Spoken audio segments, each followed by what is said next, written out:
Good morning, everyone. It is 9:02 now. We do have a quorum, so I'd like to call to order the September 2nd meeting of the Town of Sunset Beach Planning Board. With that, let us recite the Pledge of Allegiance. I pledge allegiance to the flag of the United States of America and to the republic for which it stands, one nation, under God, indivisible, with liberty and justice for all. Before I call for approval of the agenda, I'll have a question for you, Chad, just from a technical perspective. Okay. Cindy has sent to us, as you know, minutes from the July 15th and August 5th planning board meetings. Okay. We have responded back to her individually as planning board members. It's not a part of this package, however. Right. Are we able to vote on that today in spite of the fact? Okay. Yes, you could vote on that and enter it into consideration and approval of the minutes under, as guess one, add one is 3 and the other is 4. And if that's the pleasure of the board, and then you would be able to act on and approve them. Okay. All right, so that being the case, I'll make a motion that we add to today's agenda the minutes from the July 15th and minutes from the August 5th meetings, which the planning board has previously seen by email. We'll add that under consideration of approval of minutes, item 3, that being the July 15th meeting, and item 4, the August 5th meeting. A second? I have a point, if I could, please. Sure. And I apologize to Cindy. I was working yesterday, so I didn't get a chance to look at the August 5th minutes until last night after she was obviously gone. One point of clarification, Cindy, on the August 5th meeting. This is not, So he's got a motion to amend the right, agenda. just to amend. That has, Then, once we get down to the consideration of the board, Okay. you'll make your comments. So we need a second to amend the agenda. Yes. I'll second to amend the agenda to add those 2 minutes item for consideration. All in favor? Aye. Okay. Any public comments? I wanted to amend the agenda. Right? One of the We're not items. on Okay. Is it time for that? Oh, are you just I wanted a clarification on the August 5th I think minutes? So Minutes. so when we get We're to gonna the get to minutes, that. We haven't gotten to that. Okay. yeah, All right. yeah. All right, next item then would be the minutes from the May 6th meeting. Does anyone have any changes to that they want to suggest? If not, do I have a motion to approve them? I so So moved. move. Second? All in favor? Aye. Next item, minutes from June 3rd, I'm sorry. Any changes anyone would like to make? If not, I'll make a motion to approve them. Second? All in favor? Aye. Next would be item 3 under our minutes, the July 15th minutes. Any comments or questions about that? I move that we accept them. Okay. Second. All in favor? Aye.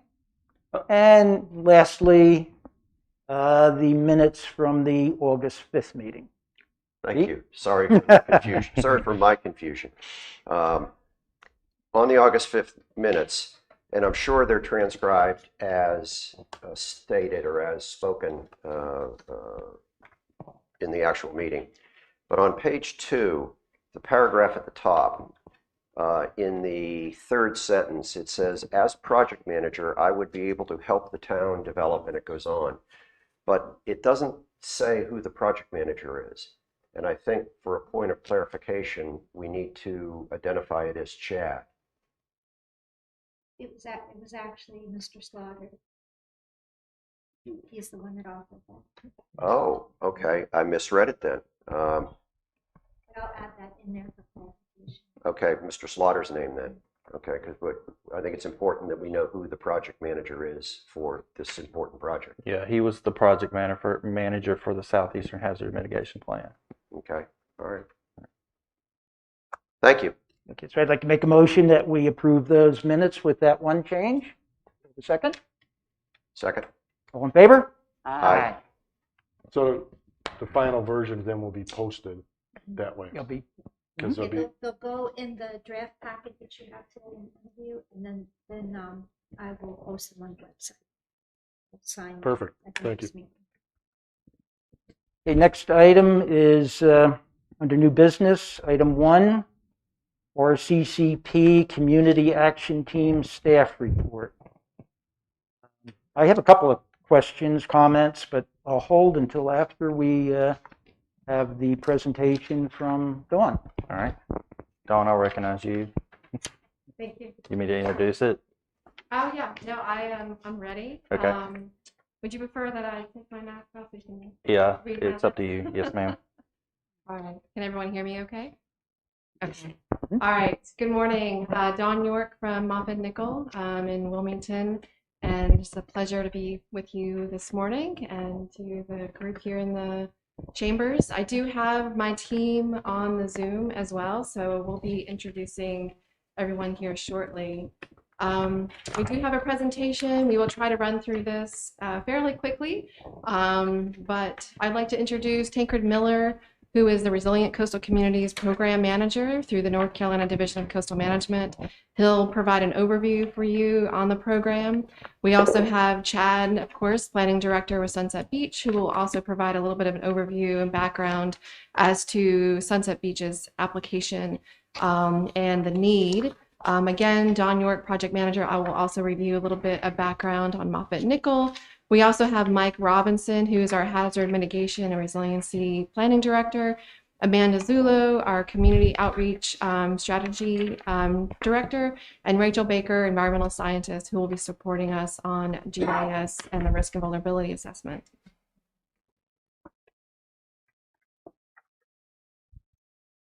And with that, I'm going to ask Tancred to review the Resilient Coastal Communities Program with you. Good morning. Thank you all for having me. Thank you all for being a part of this program. It's a very exciting, brand new program that the Division of Coastal Management launched last year.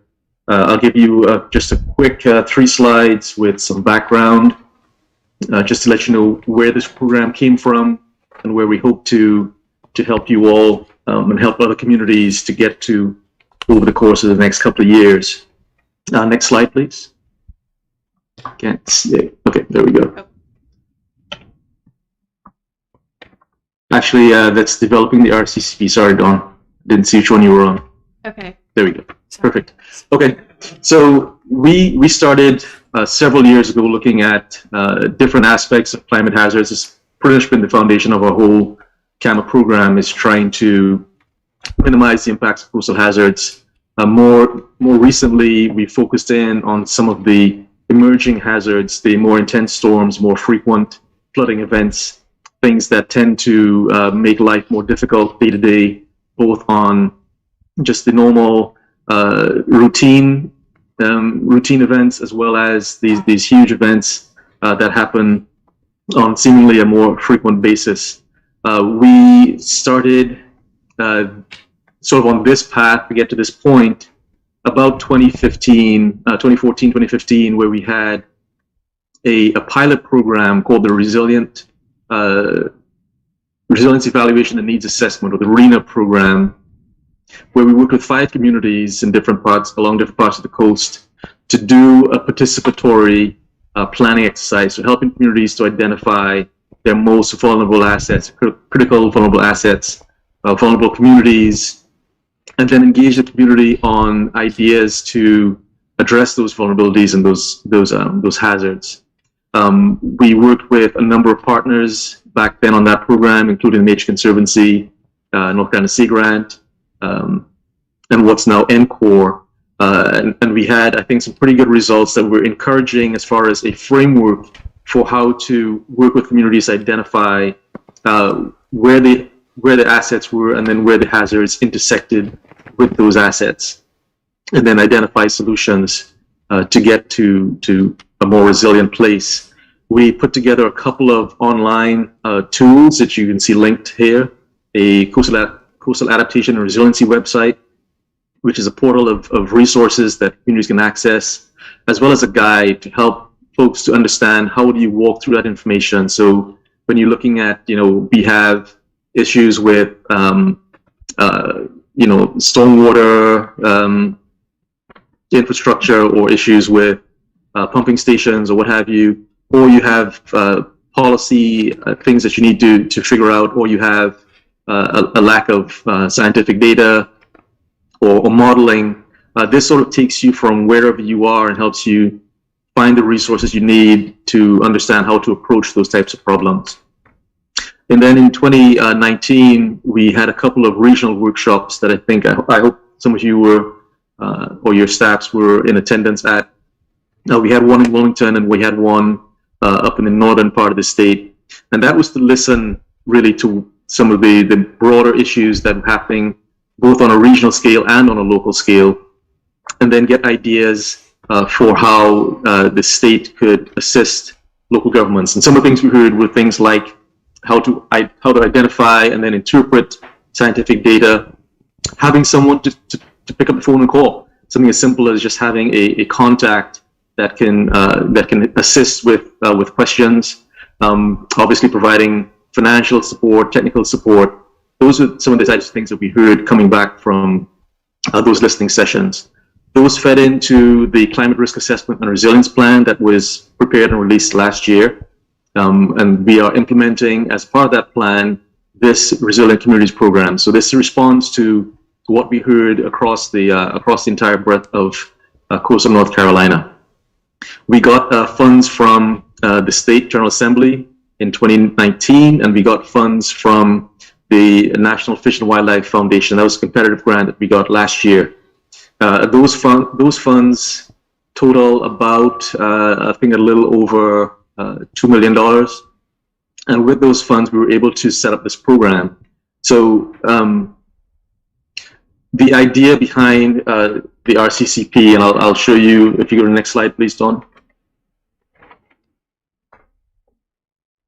Thank you. So we set up a 4-phase program to do what you see on the very far right. Those are essentially the 4 phases. So first, we start with a risk and vulnerability assessment. So looking at each community, what are your primary risks and where are your critical assets and your most vulnerable populations, and assess the risks to those from various types of coastal hazards. Once you've done that assessment, then you move to planning. So what can you do to address those risks? What kind of projects do you need? And those can be things that you've already identified, but you're looking at it through a slightly different lens for long-term resilience and thinking about how things have changed in terms of flooding and storms, etc., and then what the future might hold. So how can you prepare for those future types of events through your planning and project selection? Once you've done that and you've prioritized, that's kind of where we are right now. That's where Marshall Nicholl are working with you. Then we move to the next phase, which is engineering and design. So we take one project per community and we work you through, help you work through the engineering and design phase to get to the point where you are basically shovel ready. And then you can either compete for state funds that are available or federal funds that are available. And there are huge pots of money coming down both on the state and the federal side for folks that have projects that are ready to go and that have been through a local vetting process and hopefully some sort of a rational framework. So that's where we're trying to get to in this project. We're not trying to recreate any work that's already been done. We're going to build upon what's already been completed through your hazard vulnerability assessments and your CAMA land use plans, etc. Whatever work you've already done, we're just going to build upon that and then move to the next phase. We want this to be inclusive. We want this to be local ideas and locally driven. This is not the state coming in and saying, here's what you need to do. This is the state providing resources, pairing you up with Marshall Nicholl, who has the expertise and that can help you identify things that work for your community. And we're very excited to have an action team, which is what I guess we're calling you guys as planning board, that is going to be involved hopefully in getting these ideas from the local level to put together your own strategy. We want to make sure that we incorporate things like what's called NNBS, so natural and nature-based solutions. So using natural infrastructure as a way to minimize some of the hazards. So next slide, please, Don. I think this is going to be my last one. So this was a competitive process because we don't have enough funding currently to fund everyone that we would like to fund across the entire coast. So there was an application process last winter. Sunset Beach applied and was selected as one of 26 communities that are receiving technical assistance in this round. And you'll see those communities listed on the map there to the right. We also had a competitive bidding process among contractors or firms that could provide the expertise. And we had 10 selected. One of them is actually a council of government, a COG, and the other 9 are private sector. So we have a range of expertise. We have folks who are very well versed in providing these types of support. So we think we will hopefully get some very good results coming forward. It's going to be a pretty quick timeline, and maybe Dawn's going to get into that in a little bit. So this phase 1, phase 2, we're looking at just a few months to get to the end of this phase before we go to phase 3, engineering and design work. So again, you see our partners there at the bottom, same 3 that we worked with before. And then I think I will stop there and see if there are any questions about where this program is, where we're headed, and your participation. Thank you, Tancred. What was the timeline again for phase 1 and 2? Is it in So there? I'll We get haven't got into to that yet. the schedule a little bit, but it'll wrap up probably by the end of January, end of February. So that date's been updated then? from That date January- has been updated. from January Mhm. 15th. Okay, thank you. All right, thank you, Tancred. And Chad, I'd like to invite you to maybe just give a brief background. There's a couple slides here that just bullet some of the application items that were addressed as far as the need for the town. Yeah, so the application process started with the ERC. Mr. John Farrell, our chairman, brought to the town's attention about a resiliency grant by the state with the help of staff, Lisa Anglin, myself, and Mr. Corbett, our one of our council members, helped package the agenda or the application and submittal. It's been, we were awarded the grant earlier this year, and working with Dawn and team and trying to get this implemented to where we are right now. With the last meeting with adopting the resolution for the Southeastern Hazard Mitigation Plan, one of the things Mr. Corbett asked me as planning staff to do was bring back about 3 months an update on where we were with hazard mitigation, our own plan, does it need to be updated, looked at, type thing, as a broad overview, but also administrative staff decided to task the planning board with looking into the Southeast or our own hazard mitigation plan and reporting back to council as well.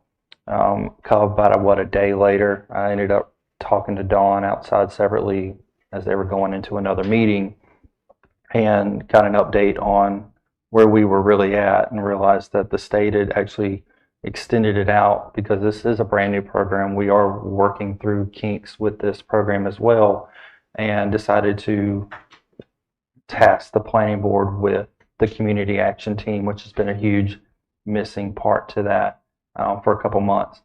So we roped that all into one together, and that's where we are at today.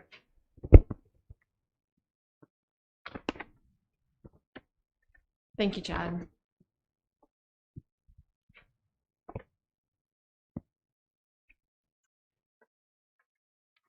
All right, so just to really quickly overview scope of work. again, Moffett Nickel, I believe the town of Sunset Beach, we've been working together for several years now on the dredging project and know each other well, but we do other projects other than just shallow draft dredging and beach renourishment and disposal. We have been working in North Carolina for several decades. We have, as you can see on your graphic on the right, it's a little difficult to read, but these are several projects that we have completed with other coastal communities that look at various flood control mitigation measures, living shorelines, dune restoration, beneficial use of dredge materials, stormwater management, other types of projects that are considered to be in the realm of improving resiliency. So Moffett Nickel has been evaluating lessons learned and resiliency design in some of the most challenging environments in North Carolina. So again, we seek to bring those lessons learned, those design standards, those principles, those constructabilities, those feasibility type of projects to the town of Sunset Beach to be able to evaluate your needs and your risk and help you identify the projects that may that you can bring forward for future funding and implementation. As far as the steps and requirements, Tancred touched on this briefly. This particular grant contract that was awarded is for only the first 2 phases of the program. Tancred had mentioned there are 4 total phases. However, currently only the first 2 are funded for a total of $30,000. We have phase 1, which includes community engagement and the risk and vulnerability assessment.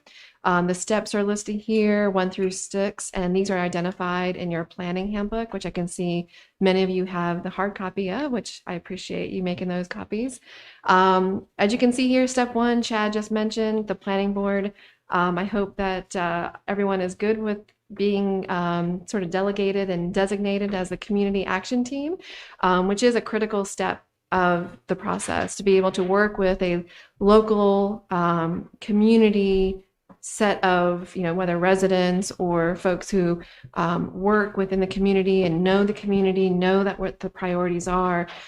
You represent Sunset Beach, and we want to work with you through the process and be able to identify each of the steps and get your feedback along the way.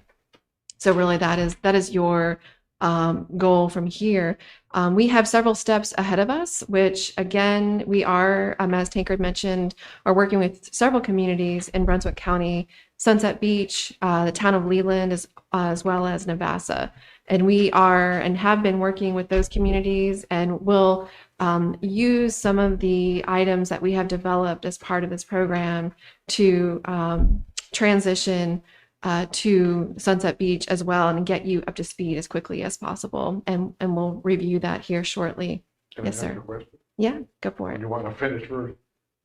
We had discussed previously, I see we've been assigned to CAT, which is fine, of involving the ERC people.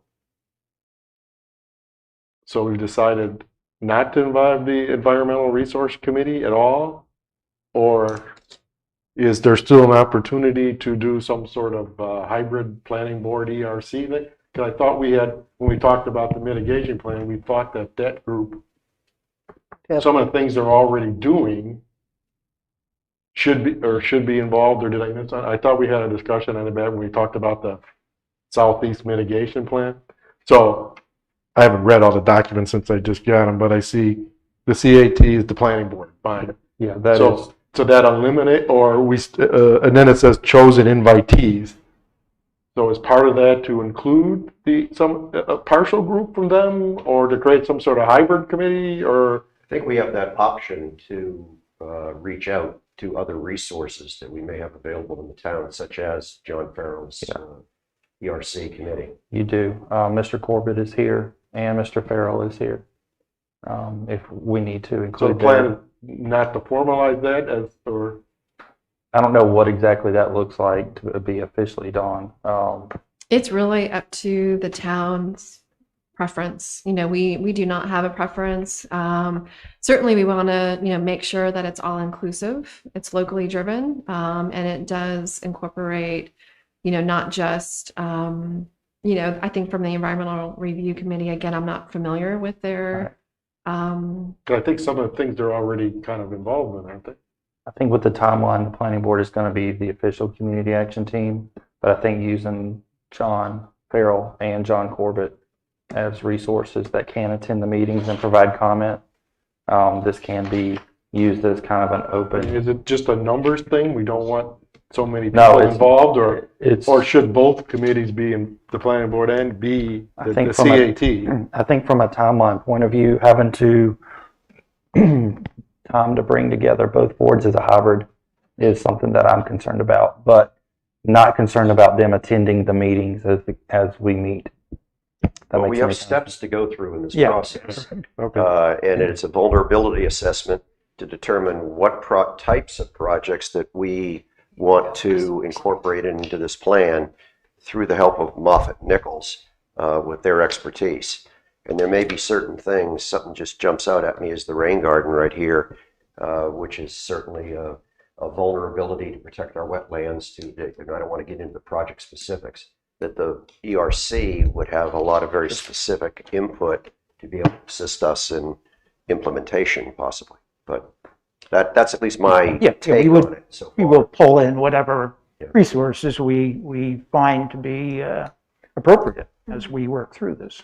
Yeah, and as And Amanda URC. Zullo here shortly will identify, there is, several opportunities for input and feedback into the program and into the process, whether they are here in person at the community action team meetings or through a public survey that will be put out, and also a public meeting. And of course, again, if we want to share deliverables with others and ask for feedback, we'd be absolutely willing to do that. So again, we are only going through the first two phases, which is the risk and vulnerability assessment and the planning and project identification. If you don't do that right, the other phases don't make any difference.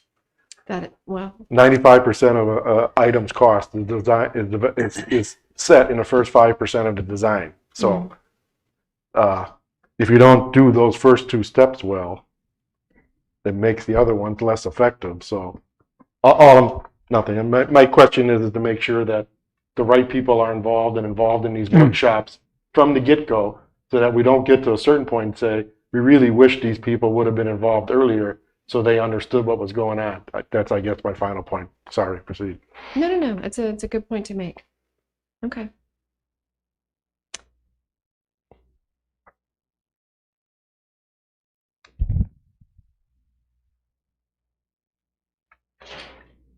All right, as far as deliverables and project duration, again, for the first two phases, we will be providing a risk and vulnerability assessment report, a project portfolio, which will help to identify a series of different options or projects that the town can look to plan and prioritize, as well as GIS products, map package that you can utilize and hold onto within the database of the town and update as you see fit.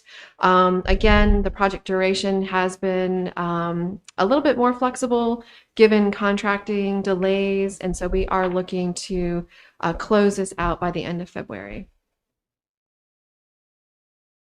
And as you can see, here's just a proposed schedule. Of course, we'll be a little bit flexible as far as, when meetings will be held, and we certainly want to stay on track with these two first phases and the steps here. We are considering this to be our first community action team meeting, and then, of course, we will continue to work on evaluating local plans and studies and continuing to work with other resources to be able to get additional data to continue working on the risk and vulnerability assessment. So as a question, the grant that we received, $30,000, which you are working under right now, that encompasses phases 1 and 2. Correct. And at the end of that, if I want to make sure I'm thinking this through properly, then the RCCP will look at the projects, let's say, that we anticipate or that we're focused on. And they will say yes or no to those, to going on to 3 and 4 with them being involved, or that we would have to then carry it ourselves. Right. So good question. So backing up, the $30,000 grant award is actually a contract held between the state and Moffett Nickel. So there's no actual dollars coming to the Sunset Beach. Right. It's just the technical support provided by our team. When we get through phases 1 and 2, you will have this project portfolio, the risk and vulnerability assessment, all of which will have been delivered and provided to the Division of Coastal Management as deliverables, as well as to the town. However, there will be another application process Yes. that will open up. That date hasn't been set yet by the Division of Coastal Management, and it will be open to those communities that were involved in programs, or excuse me, in the phases 1 and 2. And Tankard, feel free to add to that if there are any other details. Yeah, Dawn, thanks. That's correct. Exactly as you described. The other folks that could be eligible to apply for that phase 3 funding would be folks who have completed the phase 1 and 2 requirements on their own. So there is basically a handbook of steps that the state needs to go, that the community needs to go through with the assistance of the contractor. And once those steps are complete, then you're eligible for the phase 3 and then phase 4 funding. Those projects have to be approved by I mean, if we want to upgrade our flagpoles in the town, and they say, no, that doesn't meet the program requirements. So we have to, I don't want to say qualify, but the projects have to be accepted as reasonable for stages 3 and 4, Well, it'll unless be, we want to pay for it ourselves. correct, and it'll be up to the team, the community action team, and sort of the support of Moffett Nickel to provide guidance to you as to the potential projects that would, serve as coastal resiliency improvement projects. Got it. Yeah, raising your flagpoles will most likely not be. You could have them on the list. They may not serve as top priority. But we may be thinking about other types of infrastructure projects that would be more suitable to supporting your community, and we can get into those specifics perhaps in the next meeting. In other meetings that Of we have course. with you. Okay. Keith, the one thing that I'll add to this is that regardless of what happens coming out of phase 1 and 2, we will have projects identified specifically to Sunset Beach that will give, as asked by Mr. Hobbs, our new town administrator, who is here listening, capital improvement projects for the town to consider moving forward with as well. So worst case scenario, we have projects that are identified, tailored to Sunset Beach on how to move forward with So them. it makes us think then. Yeah, It makes us absolutely. think and plan. Sure. But obviously, we want to take advantage of the RCCP program Yes. and potential grants and financial help. Yes. Yes. And one of the things that Subsidize. Tankard and Dawn is identified to me is they're going to help us get to the finish line as far as getting as much help with funding as possibly what we can. And Tankard, you can echo on that if you would like, or Dawn, whether that's federal grant funding or local, state, or whatever availability is out there.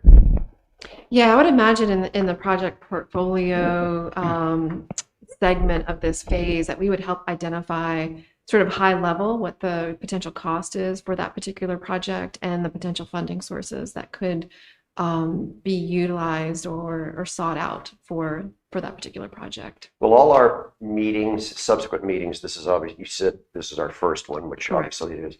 Will they be public, open meetings? They'll have to be. I have to be, yeah. Yeah. Well, And that's right, why- we've got a Yeah, we quorum. got, Yeah, and that's why bringing in John Farrell and John Corbett will not be an issue with this at all, because they're public meetings. They're allowed to come, and I'll start, I'll include them with everything moving forward as well. Okay. Well, great questions. Thank you so much. And I think that's a good segue to provide Mike the floor to go over a little high level of the hazard mitigation planning effort. Good morning, everyone. This is Mike. I will keep this brief. I know that we've already mentioned a little bit the regional hazard mitigation plan that Sunset Beach has been a part of, that has participated in, and want to emphasize a couple of things on this point. We know that in North Carolina, local hazard mitigation planning has long been a cornerstone of what we now call resiliency planning. especially in eastern North Carolina, as we look at floods and hurricanes and other natural hazards. What we want to focus on here is building upon and going beyond what has been done through those previous efforts. We do understand and recognize that you have already been part of this process to develop mitigation goals and actions. There has been a regional risk assessment that has been done, but in many cases, what we find is that with these larger regional planning efforts with countywide plans and multi-county plans, sometimes they do not get down to the town level detail that you may want and need and find most effective for your community. So what we want to do is look at that and build upon that and go beyond what has been established already, looking at not just traditional, what we consider traditional hazard mitigation planning, but also the newer concepts of resiliency and whole community planning with that. So moving on to the next slide, again, just for the sake of time, I'll keep this very brief.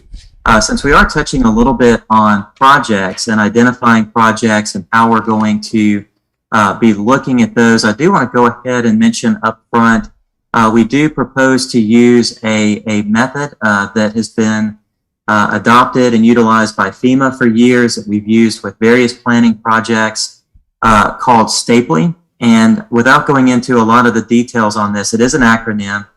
And the whole point of it is that, as you can see on this slide, it touches on 7 different categories of how this project will benefit the community, will benefit flood hazard mitigation, for example, looking at social, technical, administrative, political, legal, economic, and environmental considerations, so that as we do look at these projects, we can walk through kind of a standardized approach, and not to limit it to that. This is more of a, I guess what I would call a qualitative assessment. We can also do some qualitative assessment as well. This doesn't have to be the end-all be-all of how we prioritize the projects, but it does create a nice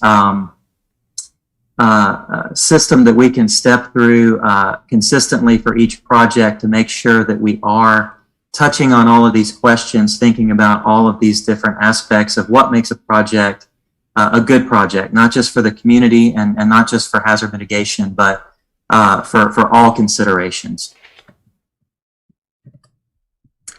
So with that, Don, I think I'll turn it back to you for the next section. Unless there are questions on that, I'd be happy to elaborate further if the board would like. All right, thank you, Mike. I'd like to ask Amanda to review the outreach strategy. Sure, thanks, Don. Hopefully everyone can hear me okay.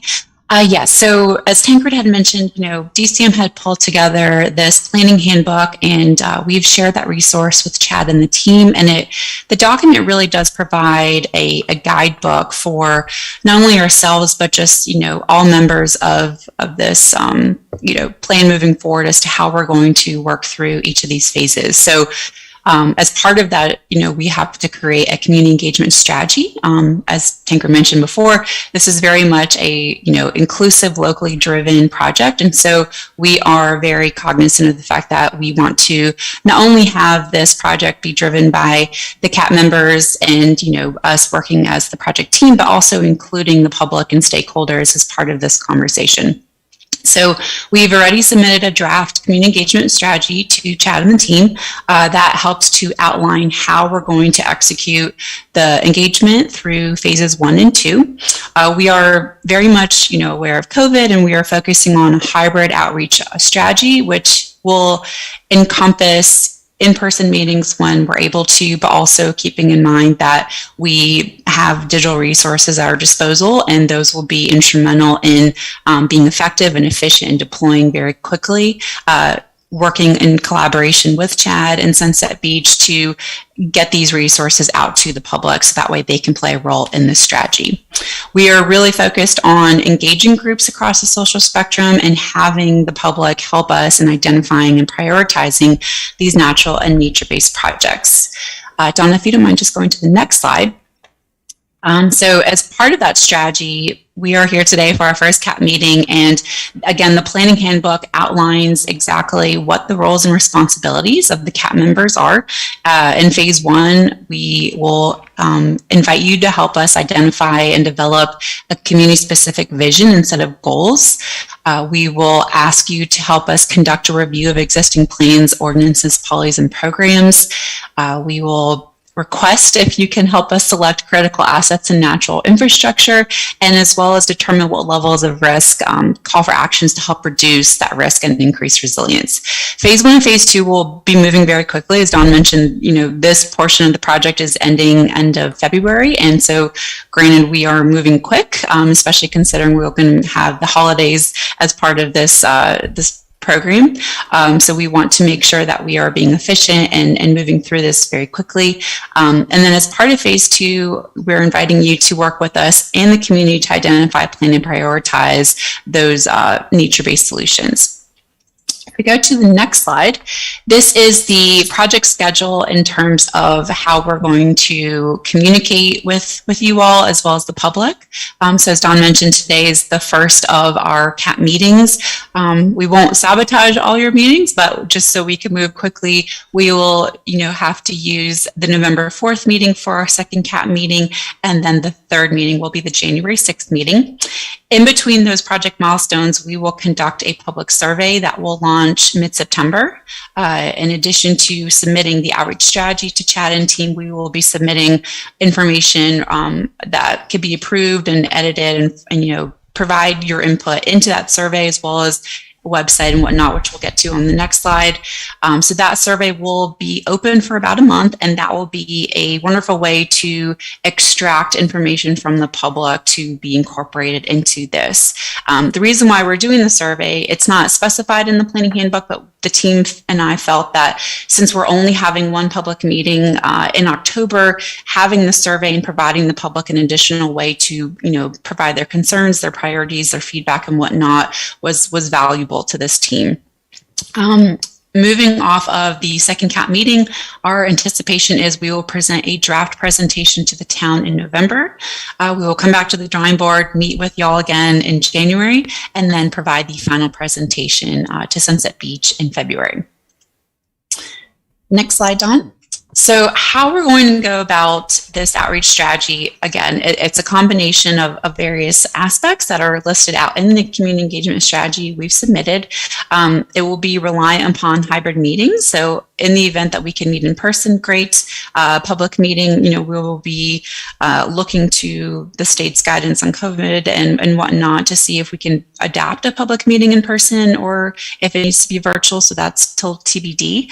But how we're going to get the information out is really through a combination of a variety of resources. We will draft a web page content. So we'll just ask Chad and Lisa and the team to see if it's possible to build upon Sunset Beach's current website that will list out all the information, really be a nice storing house of data and record for this project. It will provide a link for people to go to and learn more about this. We've created a project information fact sheet, which again does a one-pager, nice job showcasing what this project is all about, how the public can play a role, as well as a survey. And then we will be creating a series of social media posts and outbound communication that Sunset Beach could leverage and really just put out there into the community to help drive traffic and information about this website. Great. Thank you, Amanda. Are there any questions on the community engagement strategy at this point? This document that we received today, at the top of it, it says Town of Sunset Beach Resilient Coastal Communities Program Survey. Are you aware of what I'm looking at? I am. Okay, I assume you folks helped, you've drafted it. Then JH, is that Mr. Hobbs? Mm-hmm. Good comments. Will the planning board get an opportunity Absolutely. to influence what's on the survey, realizing that we need to do it very quickly? Yes, sir. And as Amanda had mentioned, we would like to put the survey out for public input starting in about 2 weeks. So if we could get feedback, Chad, feel free to forward to the community action team, the survey, the community engagement strategy. We're happy to make any edits that you see fit and then turn it back over to you quickly. All right. So what I'll do is that if you will send me your comments by, go with next Friday, and I will get them to staff. Mr. Corbett, Mr. Farrell, I'll make sure you have that information. If you'll get that to me by next Friday, I think that date is the 10th. Friday, what's next Friday? Next, September 10th. 10th. And I will forward all that information over to Dawn. This is a survey monkey. Yes, sir. Is the purpose of this, I mean, it obviously is to get input from the citizens.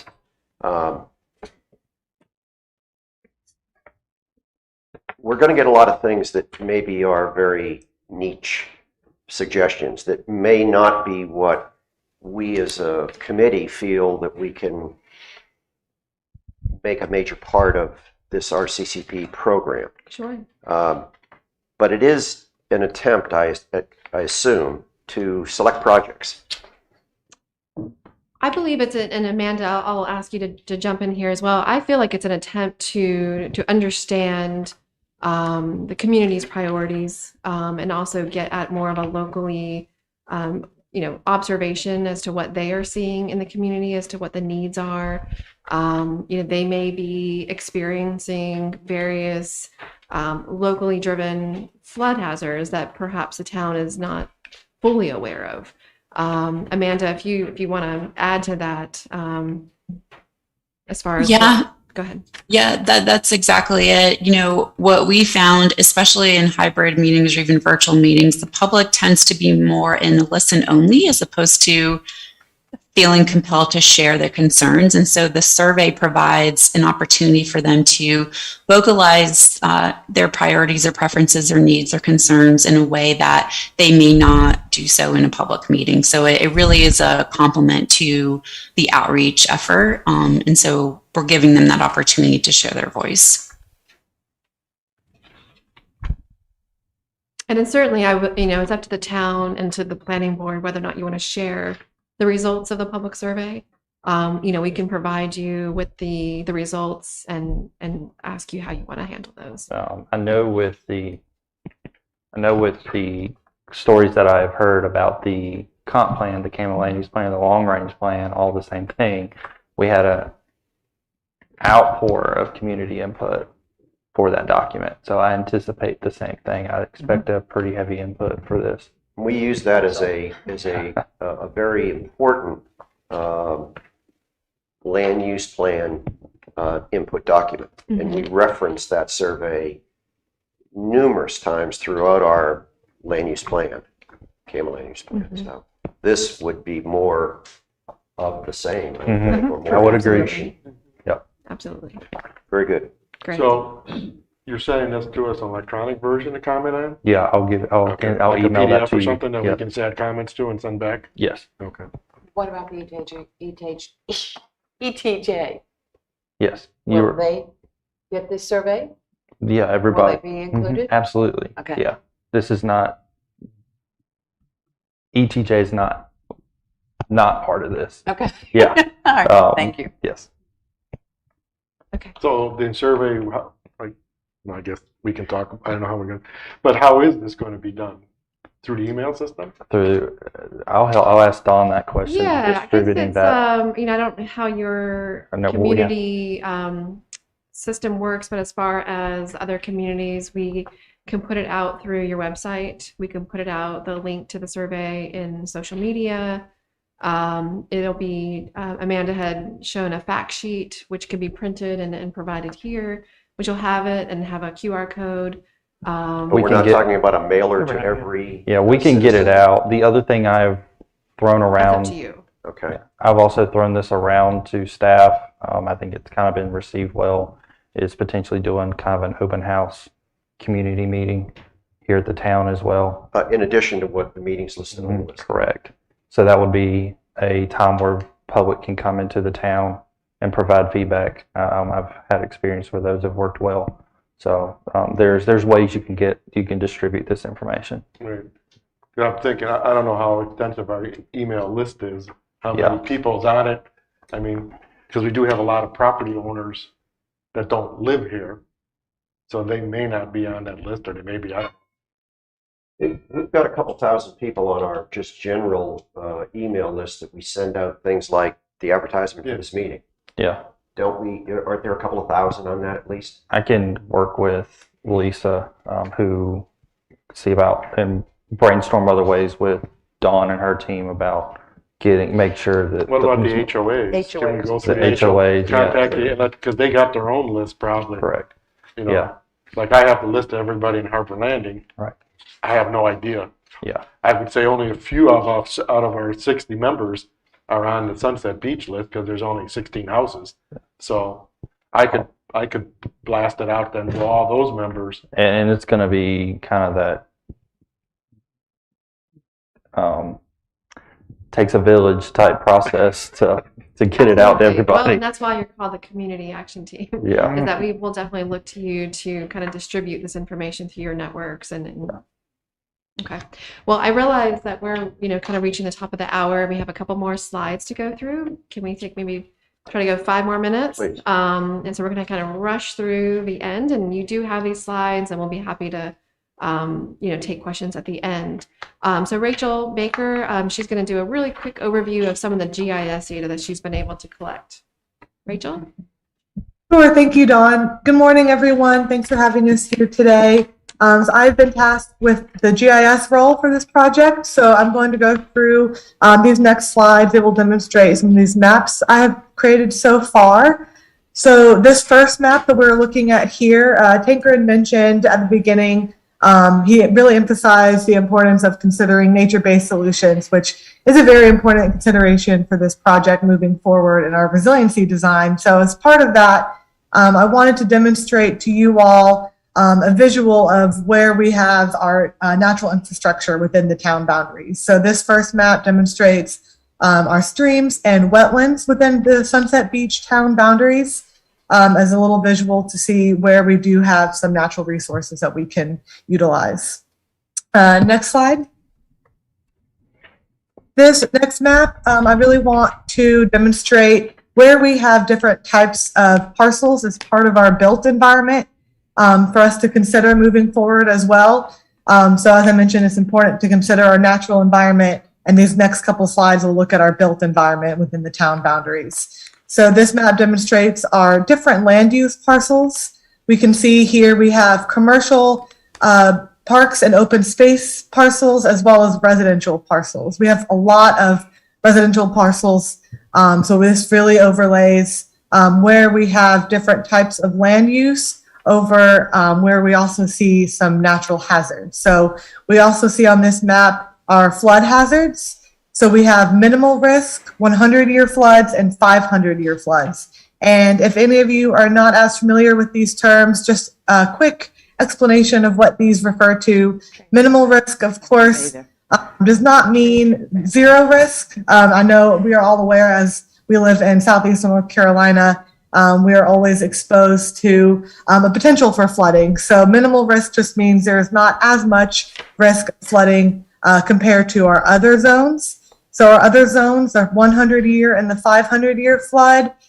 These terms do not necessarily mean that we will see flooding once every 100 years or once every 500 years. They basically just mean that the probability of seeing floodwaters up to this point would happen with a 1% probability in the 100-year flood zone, or with a 0.2% probability in the 500-year flood zone. So that's basically what that means.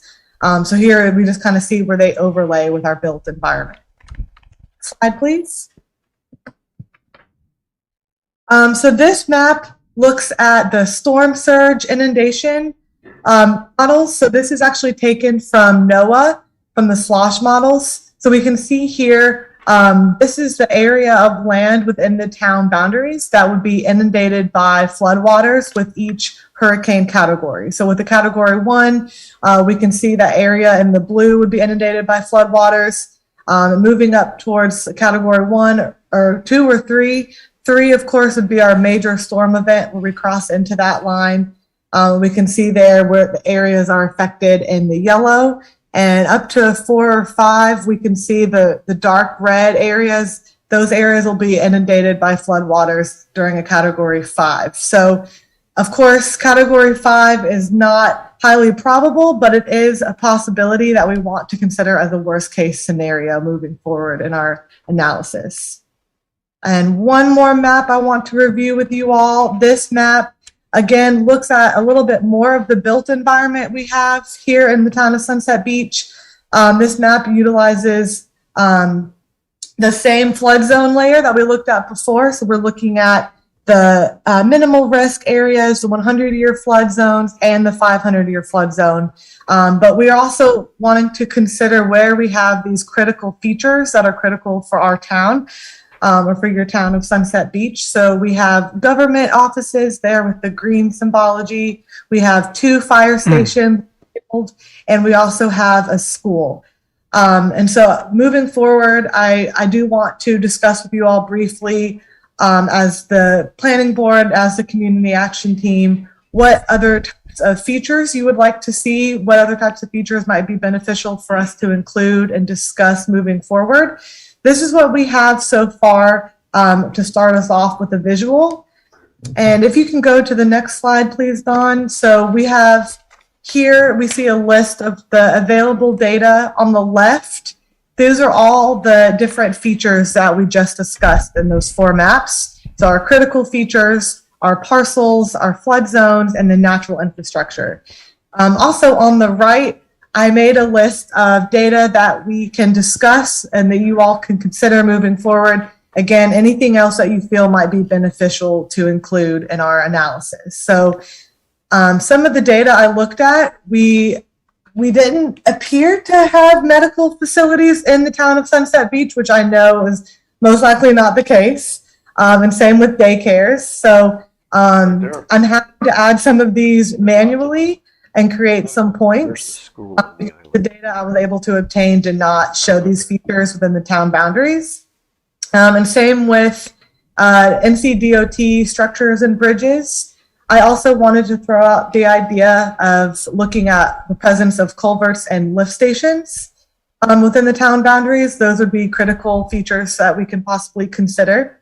And then another asset I wanted to talk about, or just community assets that maybe aren't considered critical, but still important assets to the community. Things like museums, places of worship, or cemeteries.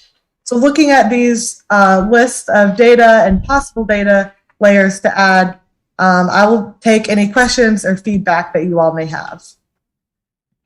Is this intended to be more of an example? And I'm looking at the map that shows the legend of various government buildings and education and fire stations, because I don't know that we have a school on the island, but it's... Yeah, if that's incorrect, then we can remove that. And I don't know that we have a government facility On the physically on the island.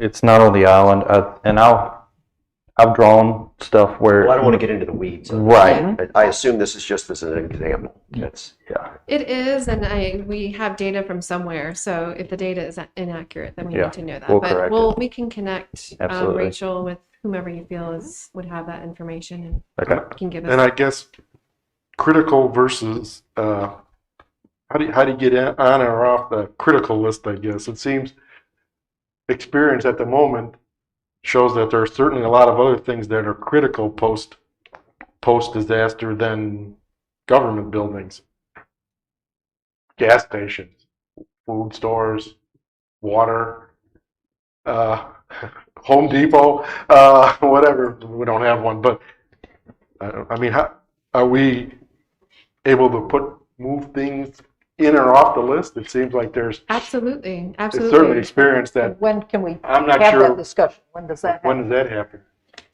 We can have that discussion now. I guess what time did your Yeah, meeting okay. Or we end? could do it. Whenever we adjourn. Whenever you adjourn. Okay. okay. All For right. Well, example, culverts and lift stations really aren't within the town's purview because they're owned and operated and maintained by the county. mhm. So there would be probably very little we could do. Likewise, where do we go for water and? Right, that's the point that Bill- I mean, we have critical, is key. They're the government building, which is this building. we need I'm to- not sure I'd run over here after a hurricane if I needed gas, water, food, or medical attention. So Well, we need I don't uptown find this staff building- functioning. Right. Yeah, If certainly. it's an EMS station, I mean, wouldn't think emergency of the management like Brunswick critical- County has, Sure. it would be critical, but the town hall ain't gonna be critical. Yes, it is. I'll But bless it's critical The as the to police building would be, the right. side of it, I guess depends how you define it.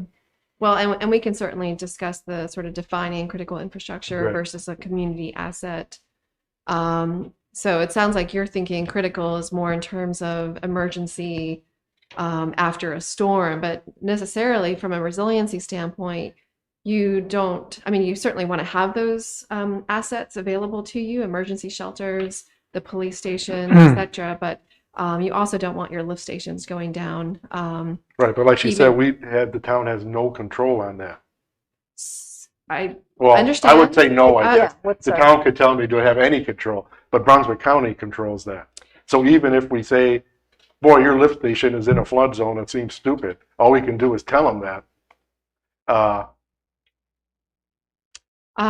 Yeah, I don't know if that is actually true. I mean, could the town of Sunset Beach partner with the county to say that, you know, we've evaluated this and we feel that it needs to be elevated to this level, and we'd like to partner with you, and we have these funds to do so, and like you to partner with us. Again, that's an example of a potential priority project. And good point. We've done similar things when it comes to EMS response times and things like that, where Mhm. we've approached the county with what we see as a issue. Mhm. And they've, through collaboration, those systems have been upgraded. So you're making a good point. Yeah, and I have talked with the county manager, Randall Woodruff. He is familiar with the program to a certain extent. We haven't had this presentation with the county. He has offered his staff to assist in whatever capacity we feel is necessary. So again, if we want to bring a county staff person to the next meeting, then absolutely, or Chad, we can get on a call with them to discuss some of these things.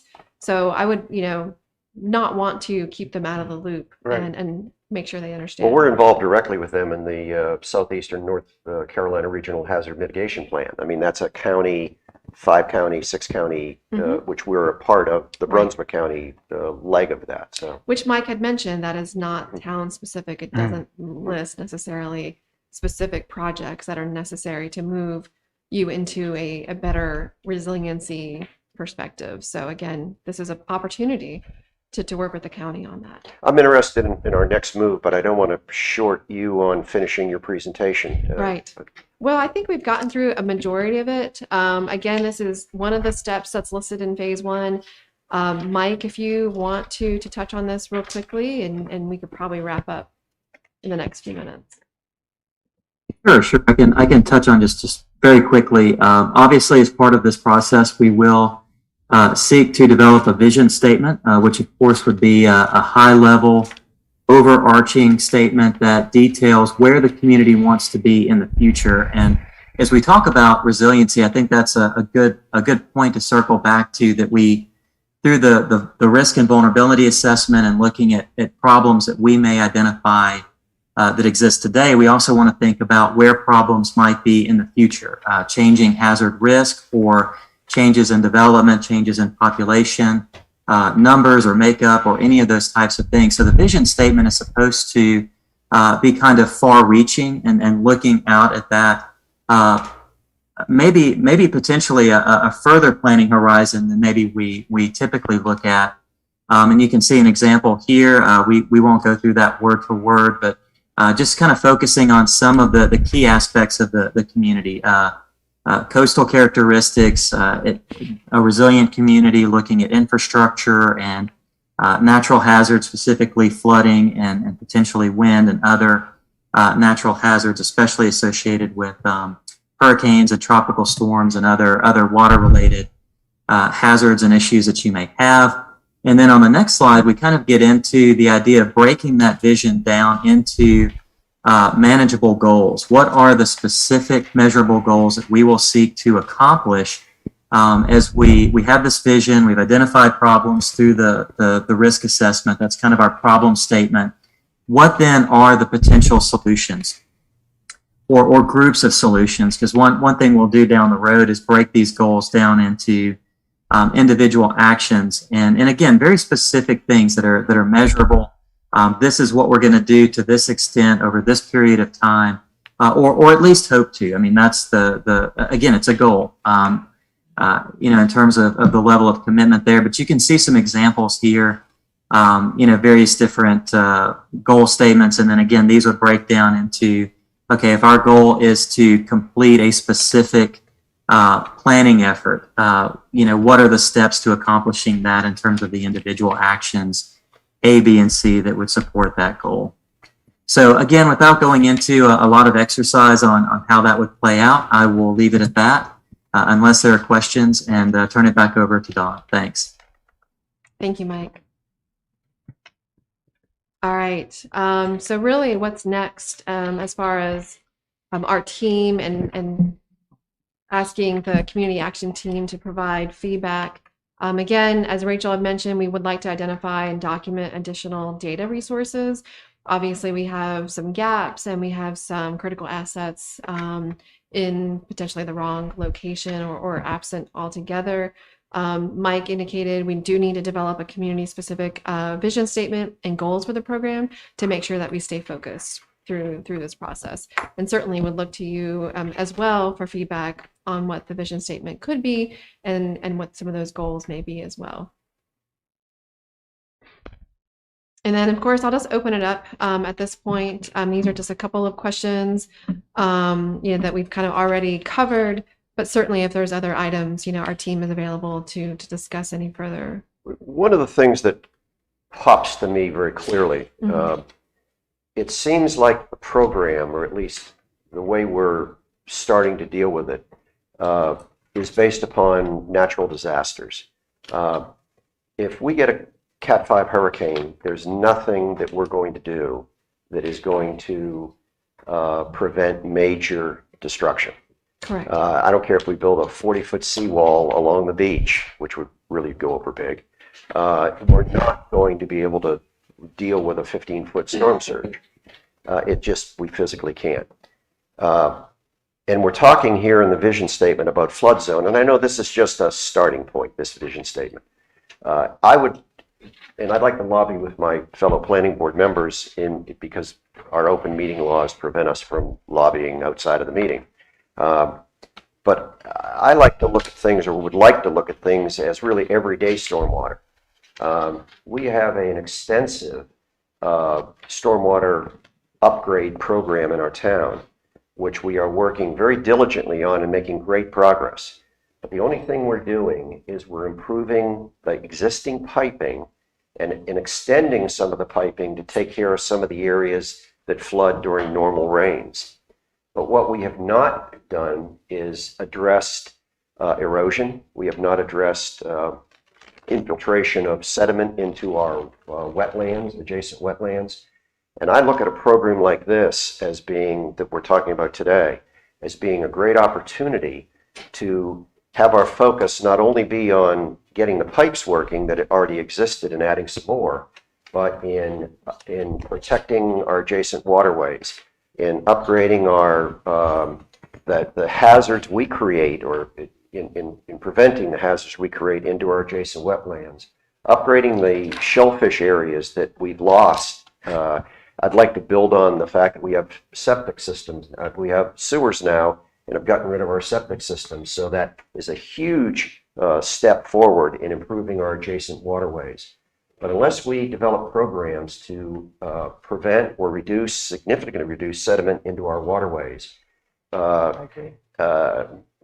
influence development to retain water on their properties as opposed to putting it all in their driveway, which goes into the street, which goes into the catch basins. We're never going to be able to develop a stormwater system that's going to take care of all of that. That's my vision, if you will, for this program. I'll shut up now. I have one thing too that I don't understand how we can incorporate into this. We have lots of issues, and a lot of our issues are things we can't control, like the roads, the bridges. That's things that are completely out of our control. So how are we going to work around those things? And then the overbuilding without the correct infrastructure, that's got to cause lots of problems too. I mean, that is the problem right now. If there were a hurricane now and the bridge over the Calabash washed out, we're in big trouble. But That there is- are, there that's are one of the- movements to upgrade that bridge, and there is a design that's done, and it will be done eventually, it just may be 10 years. Yeah, and Yeah, and we're talking now. it also starts with the relationships that staff, but also Dawn has had with Moffett Nickel and her team with working with DOT to implement these things. I mean, this is not the first time that they've actually had to reach out to DOT to work on something. They've reached out, they've worked on them for, I mean, you could provide more stats to that comment than I can, but it starts with those relationships, and it starts with a vision of how we look at this moving forward. And because we work with state agencies, it's just something we have to work with and not something that we can't move.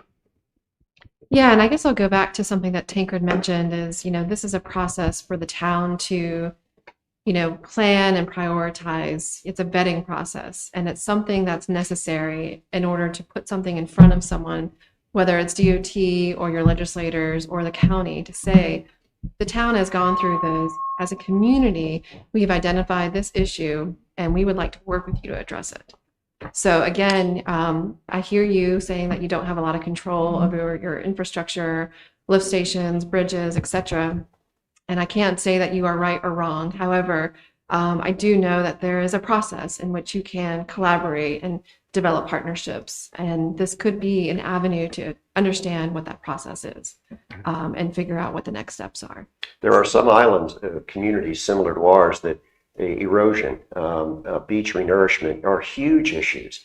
We are just so lucky to have beach sand accretion as opposed to losing it. The beaches look different after a storm, but within a couple months they come back even more robust than they were before. Other communities don't have that. Yep. So I think we're unique, and I'd like to save our wetlands. I think we've been irresponsible, and I'd like to take that opportunity to address it. Absolutely.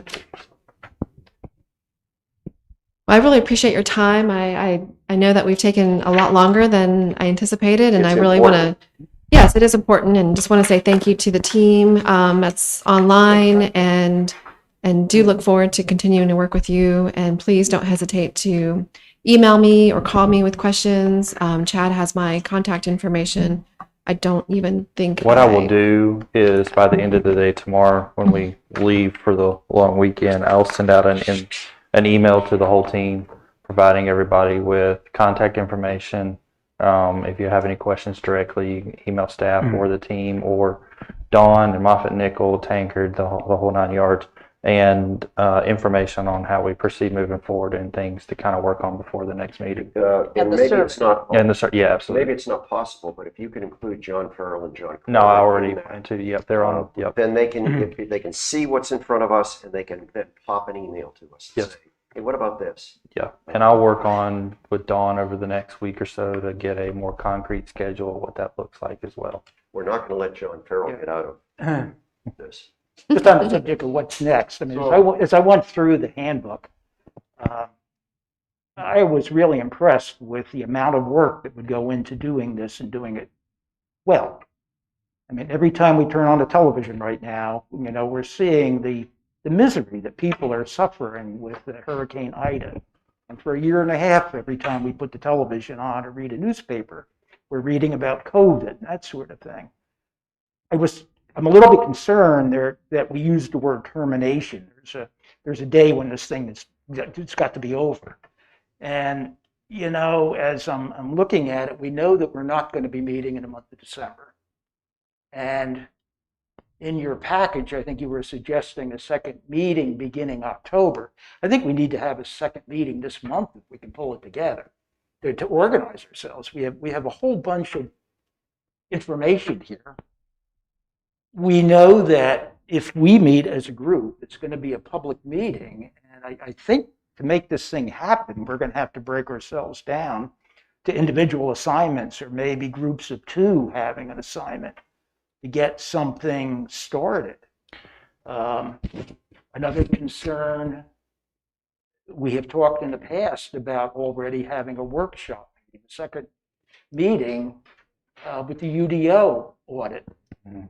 I don't see how we're going to be able to undertake that in parallel with this. I would suggest we push that off until after this project is finished. That's one of the things I want to sit down and meet with staff about. That's another thing I want to meet with Dawn about, is what this schedule looks like moving forward. It's not off the table of moving to a second meeting in September, but I want to talk to staff and Dawn and see what that looks like, and then coordinate back with y'all as well. So that's already kind of been working in my head. And then how does the UDO audit and rewrite look like with this as well? So that's already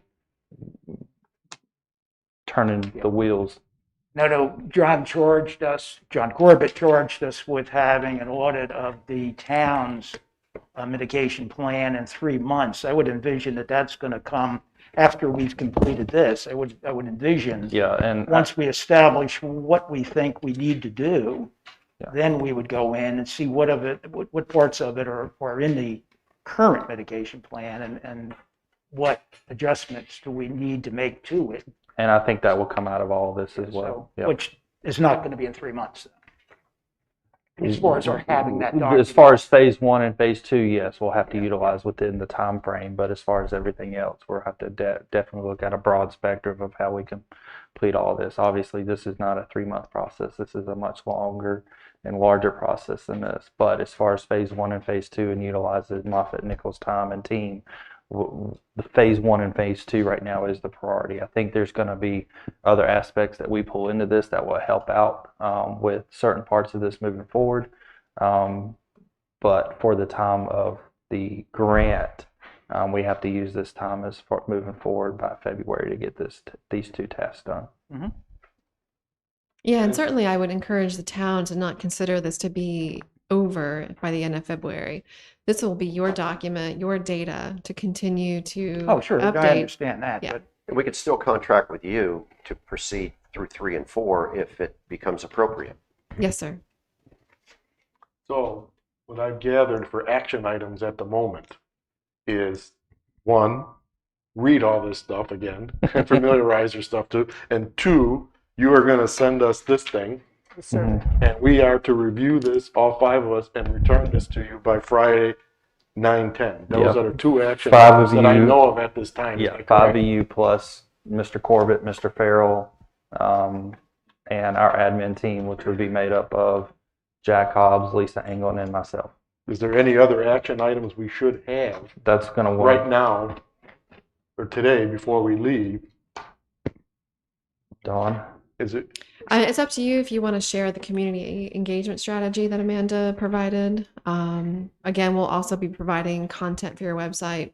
How much you want to review that, that's up to you. And then, of course, some of the questions on that last page were identifying any other critical assets, community assets that you feel would be necessary to include in our GIS database. and that's why I was suggesting a second meeting this month. Mhm. As we're heading, we're going to be into October before we really start wrapping our arms around it. We have October, November, December, we're not meeting. You don't Yeah, no, envision there's- being with us if we had another meeting in September, though. I would suspect that would be our meeting. That could be your meeting, and That- I'm happy to I mean, join you I- virtually. Yeah, I mean, we could make some progress on our own, I'm sure. And we're happy to provide as much technical support as you need. Yeah, let me, like I said, I was going to compose an email together and send it out by tomorrow. All that, let me talk with staff, let me talk with Dawn, see what all that looks like, and I'll get that to you. Also, again, with the scheduling, because I know that's one thing that I've talked to Dawn about a few times, and we were going to utilize this meeting to project how that was going to look. So I will provide y'all with that and get y'all, see what y'all's schedule looks like moving forward. Just looking at the survey, we all respond by Friday. Then what happens to the survey? You want to put in something and you want to put in something, and so does it get put in automatically, or do we Well, get a chance to Tom's discuss it? point, if we have a meeting in the middle of September, we Exactly, to work on the Later this survey month. before it's completed, so we can bounce ideas off each other. And Is that right, Chad? Ideas from the community that we talked to. This is, I think we're kind of making up the rules as we go along with this, and I think that's definitely okay. This is a brand new program. I'm looking at Dawn, and I think she's looking at me, of what that looks like moving forward. Yes, let me just take this afternoon and tomorrow and wrap my head around it, send an email out and on how all this looks like moving forward, because I have questions on how do we utilize Dawn's time. There's only a certain amount of allocated money toward this and time toward this, so we have to be thinking of that. There's a lot of moving parts to this, but also very important discussions that need to be had amongst this team and board. So let me kind of wrap my head around all of it and compose something to y'all by the end of This whole tomorrow. program has been ongoing for quite a while. I remember John Farrell and I talking about this a long time ago. And we've already had a setback or an extension. When 25 communities get together and have the same discussion that we are having, and Moffitt Nichols is dealing with 2 other clients in the same forum as this, I would suspect that, well, I will, you know what I'm saying. I bet end of February don't happen. Unless you know something in Raleigh that we don't know. I mean, it's our goal to stay on schedule. Yes, of course. So, I mean, as you saw, Yeah, but you we're know- panicking. Oh yeah, no. I wouldn't panic. Schedule I certainly panicking, wouldn't not panic. emotionally panicking. We have a team. I mean, Moffitt Nickel has extensive expertise across our company that if We we know. needed to bring in additional staff to support this, getting it accomplished. Again, you know, how comprehensive will it be? Will we identify every single potential project that you may think of in the next 50 years? No. But will we come up with a good list and identify potential projects that can be moved into phase 3 and 4? Yes. So, And that's the goal. The goal is to get so you to you, phase do you 3. guys, I mean, I see there's this kind of proposed schedule. You guys actually have a project plan and a stage gate set up for this, for at least these first 2 pages, or this is kind of it? What are you showing me? What's the schedule, the proposed Yeah, schedule? I That mean, but is- you have a further detailed project plan that you're following? A formalized? Are you asking, have they already picked projects for us? No, how to do this. I mean, you got 2 stages here, so you got a gating process to get from 1 to 2. Mhm. I mean, is there, an MS project, whatever you want to call it, out there that we can start using to say, yes, this has to be done by then. This is a responsible person. Is it done or is it not done? I The can only pro- way to get to the end of stage and through gate 2, unless you have that. Right. I can provide that to you. And then should we have like a joint web? I mean, is that going to be on? Because I've been through projects for 30, 40 years of my career. And without those documents, without those stage gates, things don't happen. Mhm. And then you push the gate open because the due date of that February 28th and things like Right. Understand. that. All right. Well, thank you everyone for your time. Thank you. Appreciate it. Thank you. Thank you. Good presentation.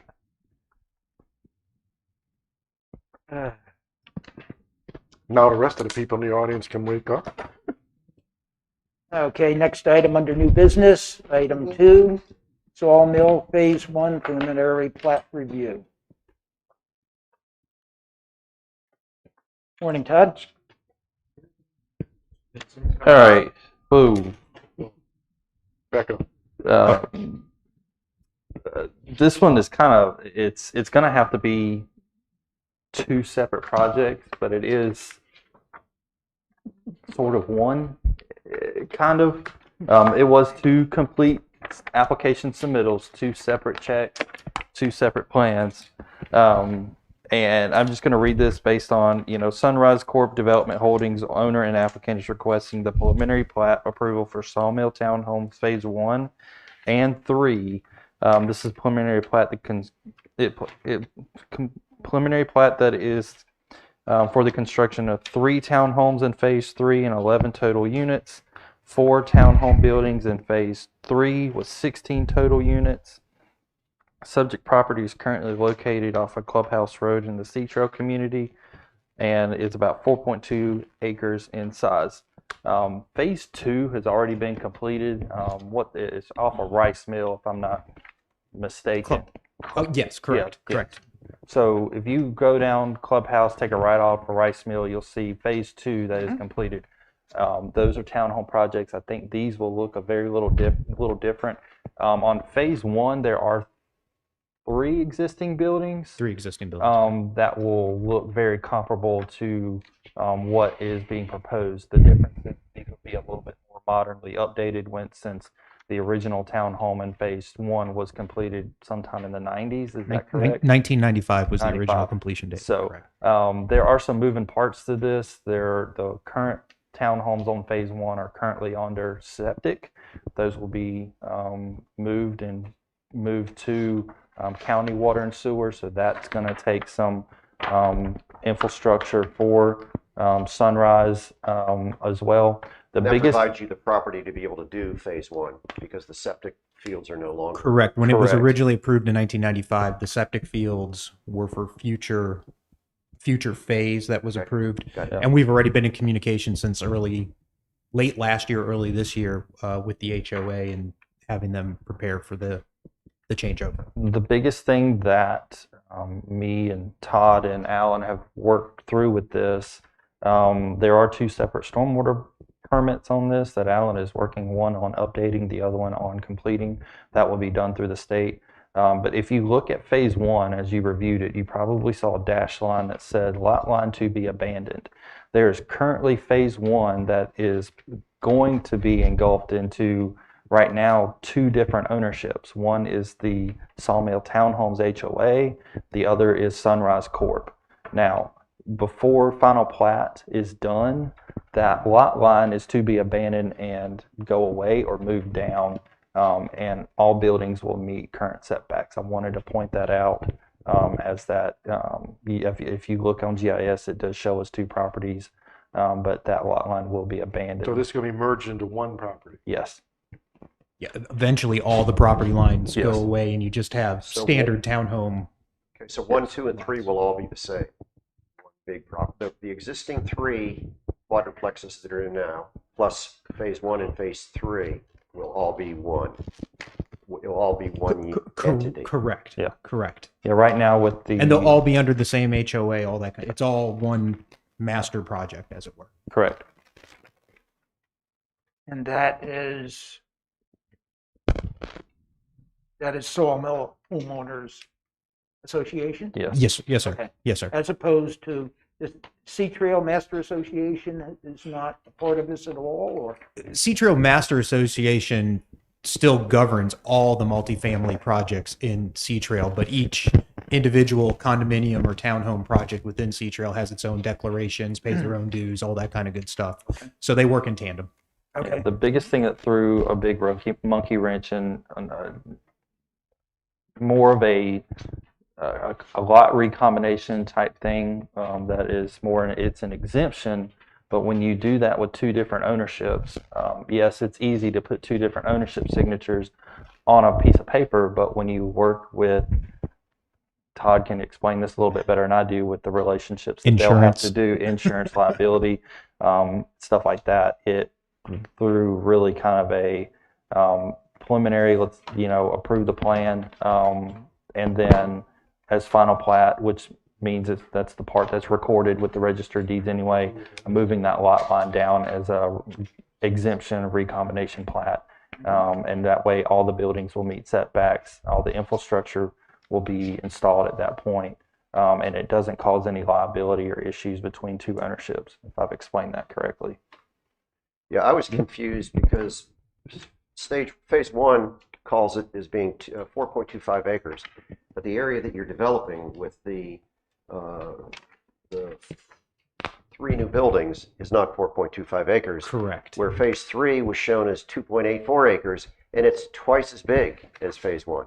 So you're there's a typo. including the existing 3 buildings in that phase 1. Right, area. because they were originally back. You got to go back to 1995. They were all part of the same approval process, and those permits are still with the state stormwater, still active. They share an entrance that's on our property. it's basically one project, just that was never completed. So nothing's going to happen with the existing 3 buildings, 4, 5, and 6, except they're going to transition from septic to sewer. Correct. One of those buildings is currently on sewer, and like Chad mentioned, 2 of them are on septic. So when this is done, there's going to be how many units total? Total, it's 27 plus the existing 4, 8, 12, so 39. 39 over how many acres? It's what, 4? Almost 7. Yeah, 4.25. Oh, I don't know. with the existing. Yeah. Right. It's almost 7. When they're done, it's all merged, there's going to be 39 units, correct? Is that what you said? 39 townhome units, and then you have the Yeah. duplexes going down Rice Mill. It's Come an- again? I mean, what I'm trying to get to is what is the final density? Of the overall all of Sawmill. I guess Sawmill 1, Sawmill 2, and phase 3. 1, 2, and 3. So it's like I don't know the answer to that question. I do not. We haven't really dealt with Sawmill phase 1 at all. because I know they're existing, right? 2. So, or 2 is existing. 2 is existing. 1 and 3 will be added. So And- those are the 39 total living units. 1 and 1, 2, and 3. Well, 1 and 3 are the existing. Will be the 39. Okay. Plus, how many is in the? In 2, Right. I don't honestly know. Well, it's over here. Can we see it on the picture? I guess. I don't think No, we don't know. We don't go all the way down We don't go out. Rice Mill. Okay.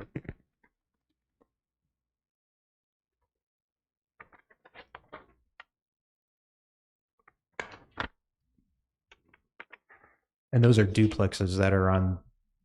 Sawmill's an interesting project because the section that faces Rice Mill is duplexes with garages, and then the section that is facing Clubhouse Road is 3 and 4 unit townhomes without garages. So it's unique to the existing homeowner association as it sits now, and it's unique as we discuss it here today. I have a question about, I noticed that you only have 2 handicap accesses on 3 units and 4 units. Should there not be more than that for individual units?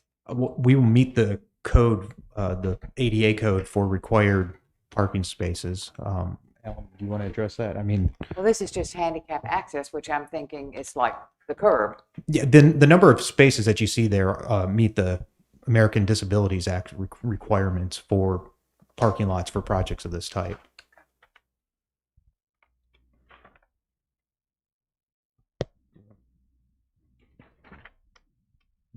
It's an older community. I just think that should be taken into consideration. We are meeting today's standards for the buildings in understand front of you're us, meeting but the we can't standards. do anything on the existing section. Share something with the board. My name is Alan Lewis with East Coast Engineering in July, and I was involved in the original project. I wanted to share with the board, this was the original town approved site plan that was done for phase 1 back in 1995. And we showed all of the 5 buildings that were proposed. Of course, building number 6 is on sewer already. It was on a grinder pump station back in the early 2000s. Buildings 4 and 5 are on septic, where the buildings 1, 2, and 3 are located. Actually, the document that was recorded for that stated that when public sewer became available or private sewer became available, that those units would be removed from the septic systems and tied into the public system. Well, that was C-Trail's initial sewer system that I was involved in design. And then, of course, that was turned over to SAWASA, South Brunswick Water and Sewer Authority, today, and then ultimately the county has come in and took over the sewer when SAWASA was dissolved. But I just wanted to share something that's important here. Back in the day when this was approved, the required parking spaces were only 1.5 spaces per unit. We recognized that that wasn't adequate, and parking was designed for 2 spaces per unit, more than what the town parked. Yeah, I think what she was kind of going for is the number of handicap spaces, which I understand ADA meets, and then access from the parking space to the units, ramps, curbing, the little, whatever you call those little dots, truncated domes. The truncated domes. Domes. I think, maybe I'm wrong. I kind of read you that because this type of property, which I think is a nice type of property, the quad level ranch for seniors to get, when they drive or have vans or whatever, to get from the vehicle to the property. Has that all been considered? And the asphalt is really level with the sidewalk. The wheel has some wheel stops to protect the cars from exceeding their limitations in their parking spaces. Just for one side, kind of side note, back when the original project was designed in '95, there weren't any handicap parking requirements required. And these were self-owned units, they weren't rental units. But technically, it could be argued that no handicap spaces would be required. We didn't want to challenge that argument, so for the new parking lot, for the the buildings, the 3 buildings that were not constructed, we're building those to the town's 2.5 parking spaces per unit requirement. Actually, we're exceeding that by 2. So we decided that rather than even challenge that argument, that since they're ownership owned and not rental units, that we wouldn't have to have handicap spaces, we went ahead and put 2 spaces in there anyway. So we're exceeding the ADA requirements technically because of the ownership standpoint and we're not being rentals. But again, you have to, in our opinion, you have to be conservative. So we chose to add the 2 ADA required handicap spaces to the site plan up front. And one of the other things that I'd like to just kind of point out, if you look at the site plan, there's a number of heritage trees on the site, and we've really taken a lot of pains to try to save as many of the heritage trees as we can by positioning the buildings, the sidewalks, and the parking lots to where they wouldn't impact those heritage trees.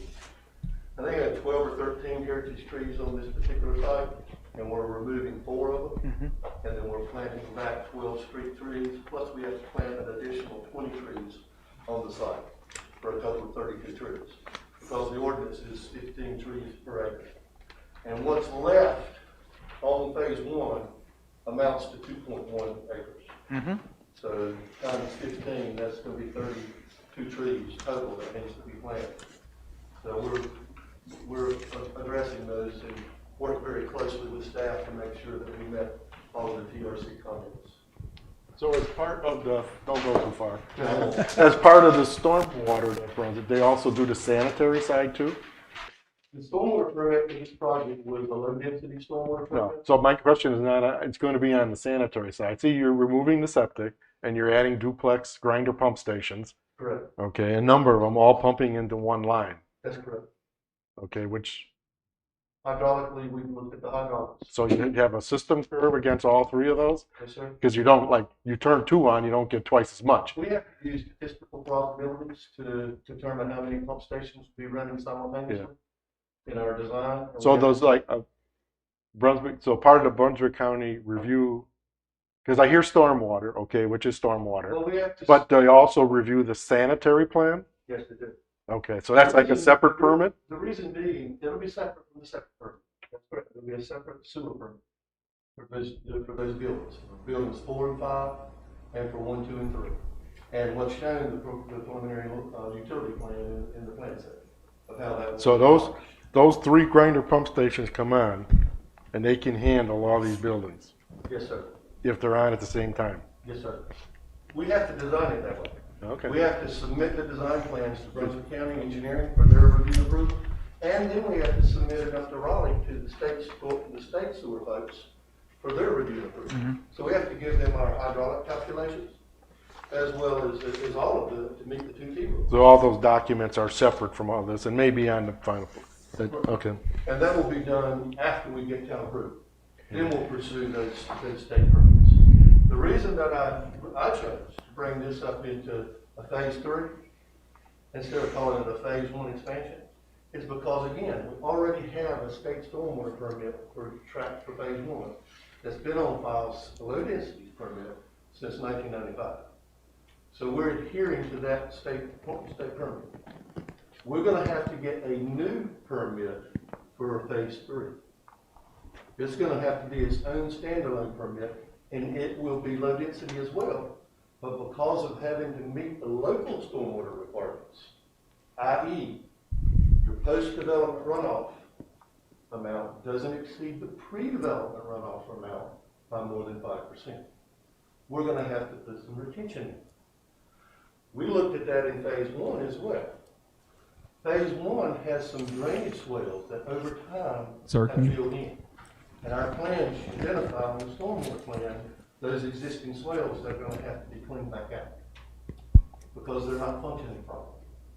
Over the years, since 1995, there's no maintenance whatsoever. I'm glad you brought that up because that is a very obvious feature that we have to consider. And I'm working with the Master Association on a totally different level to help work out those issues with stormwater problems within Citro. Because in the last 10 years, there hasn't been anything whatsoever. Because of the bankruptcy of Citro and of course with the other ownership. Alan, I didn't have any questions, and I think Ron's brought up some very good questions regarding the sanitary sewer. Because I looked at it as from and including the grinder pump, that is all public sewer that the county is responsible to design the size of the grinder pump, No. the size of the discharges, No. the connections into the street. The engineer has to design it and submit all of the design calculations and plans and specifications to the county. And then they review those plans. And then if they don't meet their requirements, you get a request for additional information. Okay. Once you meet all their requirements, you get a permit from the county. And then you have permission to make the submittal to the state agency. You don't put that grinder in, though. Doesn't the county do it? Or In the this county's particular contractor? case, the county has a program that for $10,000, they will come in and put in a duplex grinder pump station that the engineer for the project has designed and gotten permitted. They will install that duplex grinder station for $10,000. If the design flow does not exceed 1,820 gallons per day, which is 8 3-bedroom units. So if you have two 4-unit buildings, and that's 8 units, and they don't exceed the design flow of 1,680 gallons per day, the county will come in and offer that into that program. I mean, very similar to the way what they charge the individual homeowner when we had sewers put in to Sunset On Beach. a per unit basis, it's cheaper. Yeah. Yes. On a per unit basis for a duplex grinder It's cheaper station, for you. $10,000. Yeah. It's cheaper than what you have to pay for Well, but that a makes single sense. grinder That pump makes station sense. for a 1 So, unit. yeah, I guess where I was going is there's at least one, if not 2 layers of review. There's 2 layers of being review. a- There's the county review layer and the state layer. A sewage pump guy in my previous background, I'm just a little concerned on the capacity going into a single pressure line of 3 duplex stations, but Yeah, well, I'll we let did the the, original. I'll let the county, and you never upsize that line. It's 2 inches all the way. Well, it's 2 inches and then it goes to 3 inches along along Crooked Gully Oh, Circle. Then I might have Excuse missed me, on that. Clubhouse Road. And then once you get to Rice Mill, it goes to a 6-inch line. Yeah, And then once you get to Canebrake, which goes to the treatment plant, it goes up to an 8-inch line. because applying the system curve, and that's when you go from 1 to 2 and then 2 to 3, you don't get much more flow. Well, it's inversely proportional to the square of the diameter. Right. Well, that So- information is not even on the. No, so that's part of their. That's part of our state and So county. I guess as approval long as process. smart people have, there's 2 further reviews that will look at that to make sure That it functions. Mm-hmm. Yes. it functions properly. We have to go through those Because- calculations and demonstrate to them that we have met their requirements. Yes, sir. Because a whole lot of people there then without sewer. Okay. Thank you. Are we going to deal with this phase 1 and phase 3 in the same conversation? And We'll have to vote on this one first, though, right? well, I'm We have asking. been. He just read something that was Yeah, no, combining both. yeah, we have been. I don't know if I'm on or not. But yeah, we have been talking about one and the same. They will have to be voted on as 2 separate projects. I think I could have presented it as 2 separate. It made sense to kind of present it as one, but they have to be kept separate as far as approving them because they were 2 separate applications. in two Okay. separate projects. All right, should we start then? Is there a presentation that they're going to make, or should we ask the Think questions? you're that just we there for develop questions. and They're review there the for your package? questions. Yes, sir. Thank you for giving the rendering today, Absolutely. because that was missing from our packet Correct. before. And it looks like they're generally going to look very similar to buildings 4, 5, and 6 that exist there, except a little It's more a 2021, modernization. 2022 twist on a 1995 building.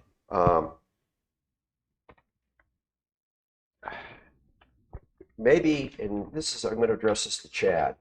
I read our setbacks for multifamily developments in MR3, not the new one, but the one that existed at the time this was submitted, that a multifamily development needs to be, a building needs to be set back 40 feet from a boundary line. And I understand that if the boundary is two different multifamily units, that you only have to be 20 feet back from the boundary line, each one, which would make the buildings 40 feet apart. But I read it, and to me it's clear that 40 feet from the boundary, and I'm looking at building number 1 as really the only instance that I find a violation of that between that and Clubhouse Road. Can we address that? And am I wrong? Do you think I'm wrong in my interpretation of the ordinance? Well, working with staff and going through the process, we identified that the distance required off of Clubhouse Road right away was a 25-foot setback. As a side yard setback in Yeah. MR3. Yeah. Okay. I interpreted it differently. I interpreted, I will be the first to admit that our Article 6 for MR3 can be confusing. And it is true that a 25-foot setback from a side yard is appropriate. I read that for a single-family house, single-family building, as opposed to a multifamily, which I look at as being 40 feet. And I need, I guess, a reply from staff.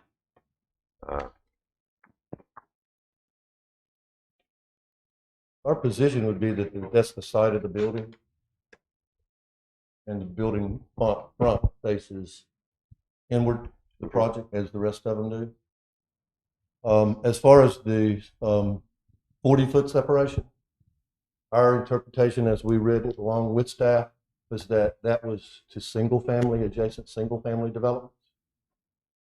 We're maintaining a 20-foot setback on the rear between both projects, Yes. which will give us more than And 30 feet I of think that that's separation. appropriate because I know that both projects exist Yeah. And we're also So- going to use that channel or ditch that's between the two projects as part of the 20 feet. as part of the buffer Mhm. as well, so that these projects would be even buffered between themselves. Kind of going back a little bit earlier, if I could digress just 1 second on phase 2, that's a totally different look. The buildings are totally different look, the duplexes really. And they were annexed in as starting with building number 7, going down. That's out of Rice Mill. That's on Rice Mill, Okay. going down to building 17. So that goes from building, there's 11 buildings in phase 2. And they were brought in one building at a time into the project, into Sea-Trail Corporation, into Sea-Trail Plantation, really. Because as I learned with the master covenants and the declarations, that these vacant properties within Sea-Trail are not technically part of Sea-Trail Plantation until they're annexed in by the declarant. So they're not really part of Sea-Trail Plantation yet. But the way we've approached this from a design standpoint was to make sure that we utilize that drainage area appropriately and used it as a buffer as well between the two projects. That's why, rather than trying to do and get wetland, or they're not even wetlands, but to try to put culverts in and try to bridge that and to absorb phase 3 into the same site as phase 1 just didn't logically make sense. That's why they're separated in, and you got 4 buildings in phase 3, and that's why it starts with building number 18, because that would fall in succession with phase 2 following after building 17. Eventually, like Chad said, all of these interior lines will disappear because it'll all become part of the Sawmill Townhome Association property as they are annexed in and built. Now, what the developer is going to do with phase one is they're going to go ahead and build all three of those buildings simultaneously. So that can all be done at one time. But then they'll have the flexibility in phase three to build those at one or two buildings at a time. So, just Peter, maybe we should understand your question. So your question is the lower left-hand corner of building 1, unit A, to that lot line. Which I scale is about 25 feet, yes. So they're at 25, and your question is, We're a little further than 25, but we're outside of that. Well, it's hard to scale off the drawing, but Sure. or whatever. But as in, I don't have old MR3 with me to see, I guess. There's some interpretation on your part that it should be 40. Mhm. To, And I need staff to, I mean, I can read it to you here. Between the building and boundary line in a multifamily project shall be 40 feet. Boundary line to me is the boundary line out on Clubhouse Road. And I'm ignoring the boundary line between phase 1 and 3 because I realize they're going to be incorporated together. right, so it's just corner to here. Yes, and that's the only place I see that, because even the back of building 3 is 40 feet back from that boundary line. And that's because it's adjacent to a single-family development. Okay. Cobblestone Village, yeah. Yeah, that's the adjacent single-family development behind it. And if you look at the original site plan that was approved in 95, it had those buildings running off the property line. What did it have on that A corner there that we're talking about? I see there's a line here now. It was 19.36. At that time, there were less setbacks than what's required now. Well, you didn't even build that in the same sequence because it's showing one is existing and one is new. And they that was was flip-flop. New Trail Corporation's choice. Yeah. We just And that's numbered fine. the buildings 1 through 6, and they elected to build number 4 first, number 5 first, actually, and then number 4, and then number 6. And I have copies of those declarations, if y'all would like to see them, of when they annexed in those individual buildings and how that progressed. I have those in my desk. Okay, right I don't here, know if you'd that like to see them. I Affects guess we're just this. looking for but- staff to say is, Well, I know Pete, Chad, what's the proper interpretation of the rule? So I'm looking at this. You're talking about proposed building 3. yes. Now, building 1 Building 1, unit A. They got that corner out by Clubhouse Road. to Clubhouse Road. And that appears to be like 25 feet. There's a dash, so a little more than the 20. Which is E on the not cartoon, on the sketch that's adjacent in the right-hand column on, So if we're looking at, as far as the road, it would be a 20-foot setback, but that's off of the front, which they have met the required 25 feet off of A in that boundary line. well, with multifamily, each multifamily building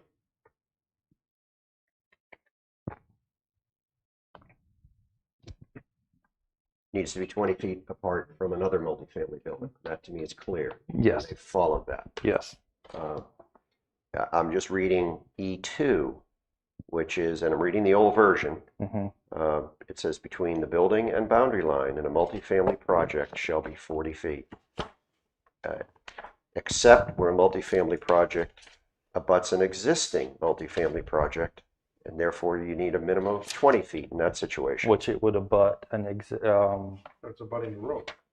Well, it's abutting a road. but it's a but boundary line. It will abut a multifamily project, that boundary line as well. So yeah, but the Clubhouse Road boundary line is not another multifamily adjacent Mhm. doesn't come into play there. Let me see where you're. Now, the applicant can make a claim that, that our document is, I'm talking about right here. Right here. I'm saying I interpret this to say that it's between a multifamily and a boundary line. It needs to be Okay. 40 feet. I interpreted this to come off of this to be the front of the property line, so 25, not the side. This would be the side. Because I look at the property overall.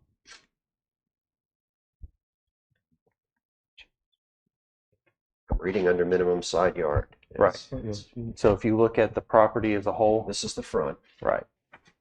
When you look at the property, this is the front of the So you're not looking town at the hall. front of the building. You're looking at Correct. the front of the I'm property. looking at the front of the property. So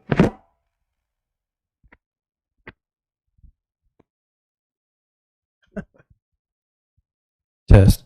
So I'm looking at not the front of the building, the front of the property line. So then the property line right here would then meet the setback. And where you're talking about between building 1A and the back part of that. And I It would be the I side. see where you're getting that from. I didn't interpret that as the front, Correct. but I see what you're saying. Yes. It's the front of the whole, The whole development, property. Correct. not the front of that building. Correct. We Wow. did the same thing at Eastwood Bluff too, where it was one master. Yeah, setback but I looked over at the- Eastwood Bluff and you had 40 feet everywhere. And because I looked at that. That was my first planning board meeting. I wasn't going to let you. All right, if staff has made that determination, Yeah. I can't refute that. Correct. It's, Yeah. I've looked at the front of the property and then the sides of the property and then the rear of the property. Okay. Okay. That's why.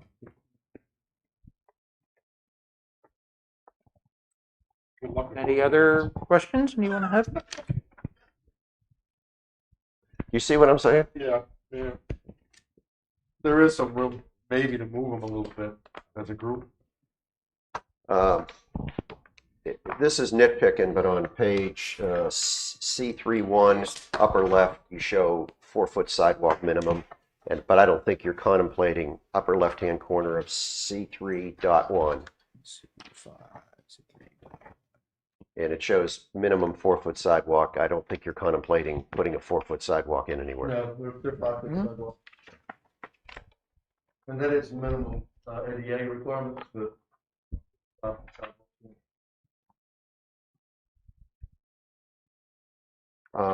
I'm just curious with the existing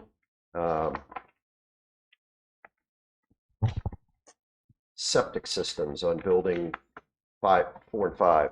Are you abandoning them in place, or are you going to totally remove them, or how We're gonna does have that to, work? we're gonna have to remove the tanks, Okay, and we're gonna remove the drain fields as well because you're they're building a up- building over top of it. Well, and not only that, but they were on what they called a mound system, Yes, where we imported and brought in the back in the day, field material, yes. and we scarified the interface between them. Mhm. And so, yes, we're gonna remove the pipes and remove the drain fields. And there is some lime treatment or something that you need to do for that, because it was an Well, old septic field. It's, Technically, no. I mean, I've consulted over my 35-year history with, career with the health department many times. And to actually abandon the septic system, you don't have to do that. okay, You can just disconnect it and leave the rock and the pipe in the ground. Mhm. But if you're ever going to put a building on top of one with a foundation, you don't want to do that. Yeah. Okay. But I will say, the very first order of business of phase 1 is going to be to get buildings 4 and 5 on sewer. That will be the first order of business. If that's all of the questions, I'd like to move that we approve Sawmill's plan. Which one's first? Phase 1. Are there any other questions? I have no phase 1 questions. I'll second that then. All in favor? And then you'll need to do the same thing for phase 3. Any other questions? So my only question on phase 3,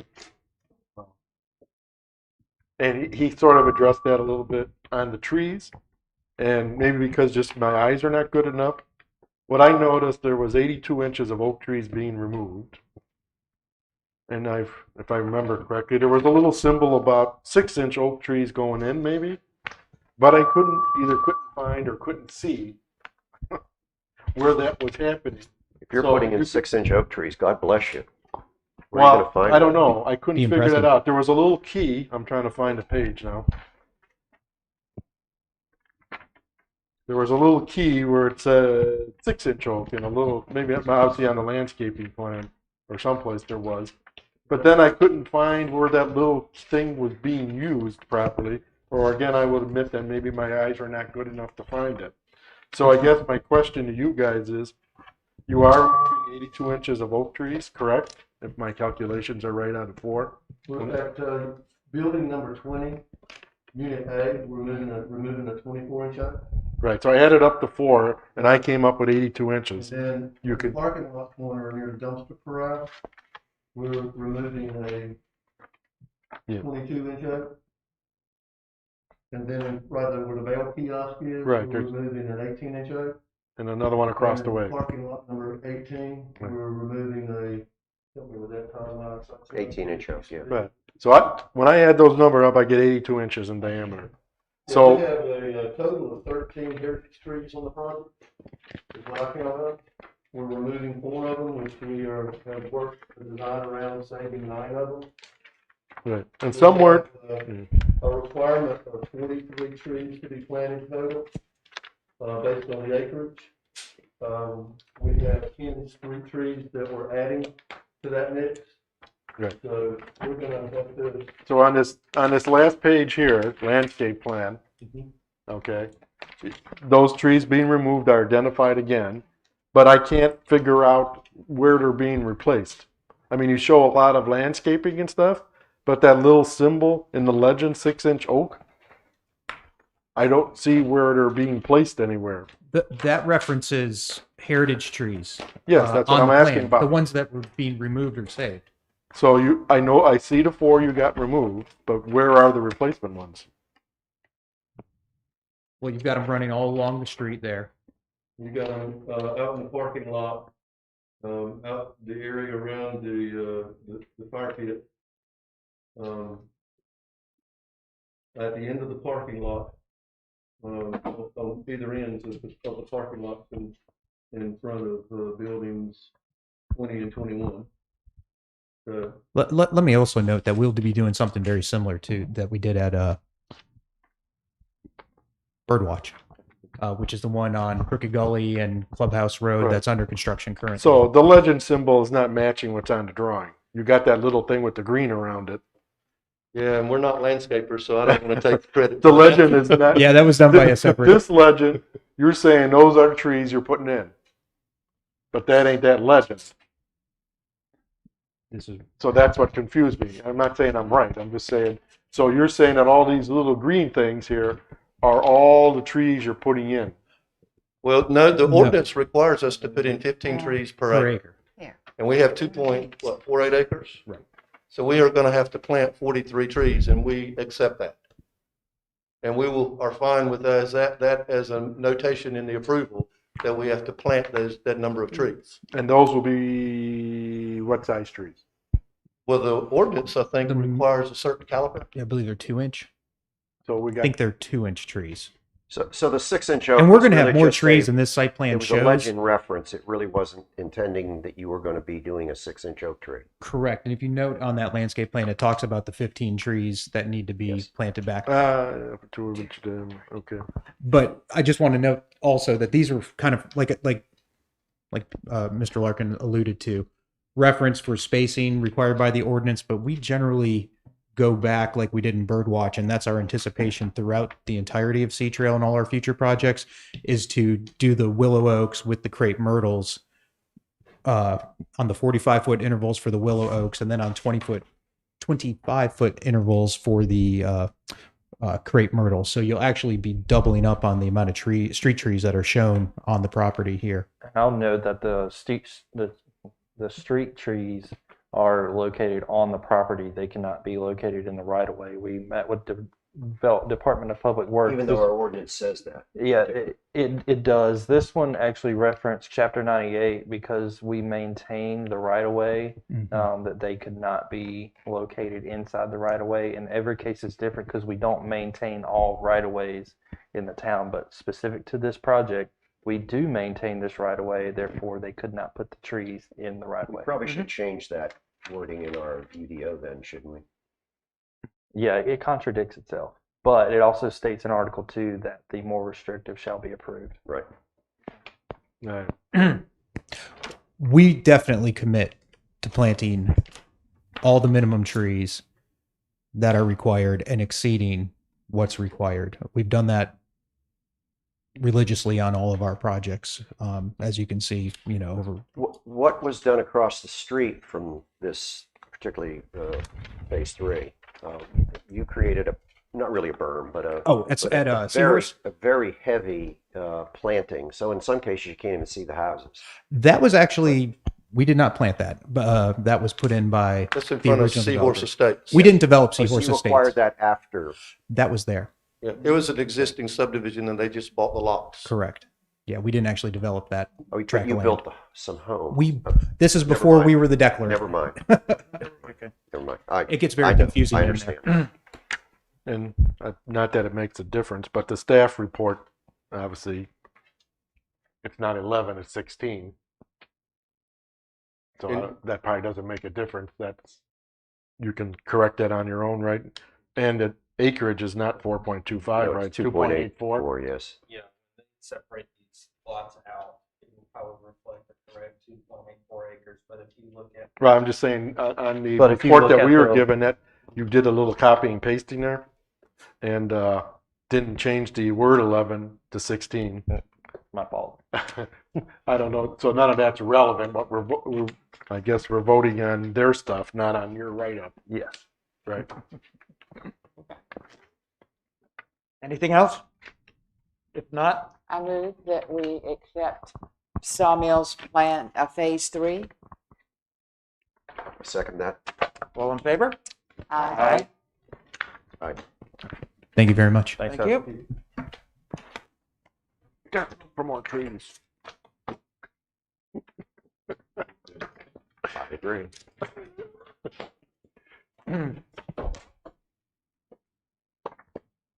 Next, we have Wait a minute. La Cucina Restaurant, major site plan review. Mr. Chairman, and this one I'll bring up if so inclined. Norson Tunstall Consulting, engineering applicant on behalf of Brasco Properties. Owner is requesting the approval of full-service standalone restaurant. This is a major site plan review. The subject property is located in the mixed-use district, also known as MUD, at the corner of Southeast Seaside Road, Highway 904, and High Market Street in Sunset Beach. The property is currently zoned MUD and may be further identified as the county parcel there. Mr.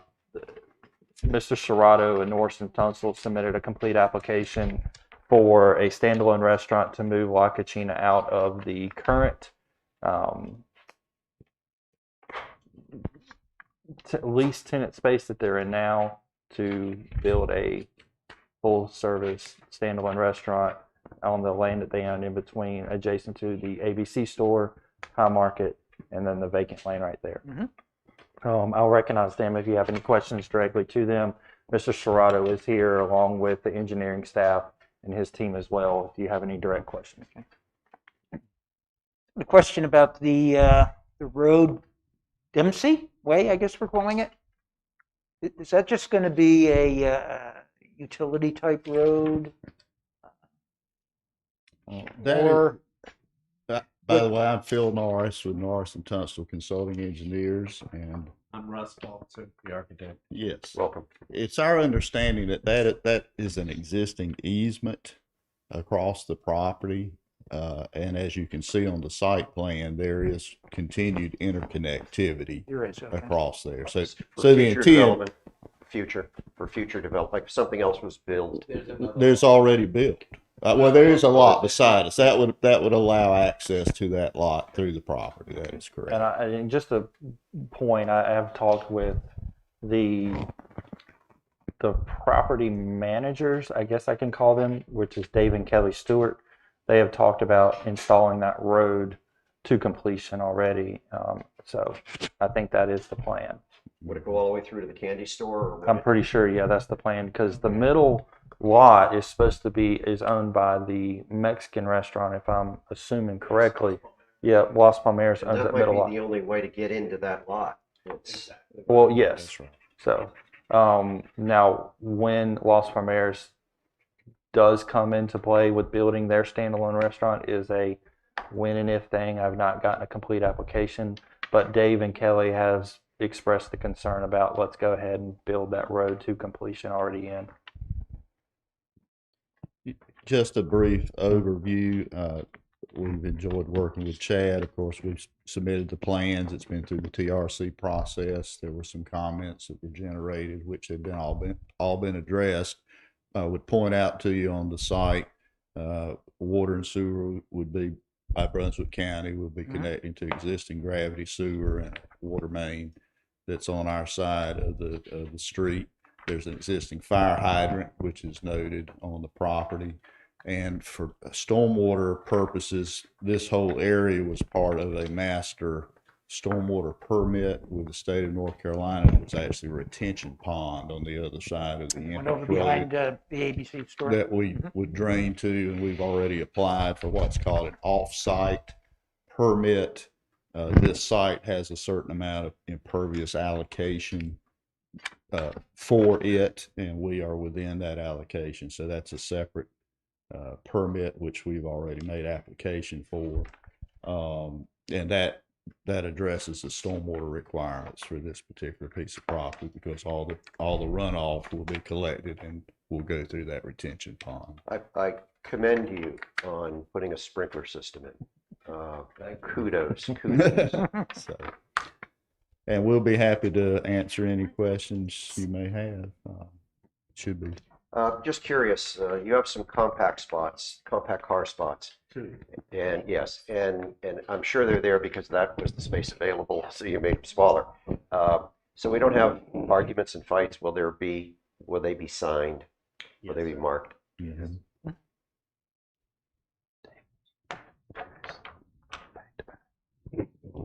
Looking forward. Yeah.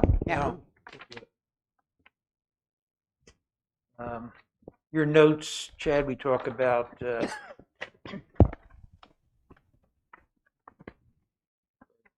Dave Stewart memo that you provided to us satisfies. Yes.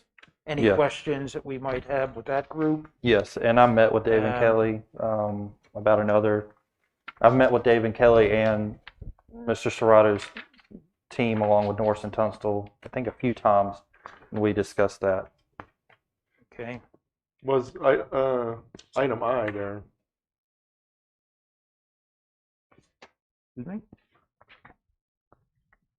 Improvements such as roads, Yeah. curves, bumpers, sidewalks shall be indicated with cross sections, design details, and dimensions. I meant to put that if applicable, not please provide.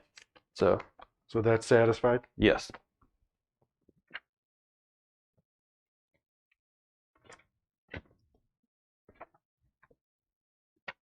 I missed that. Thank you. Lighting has been addressed already with Clayton, Yes. Rosenborg.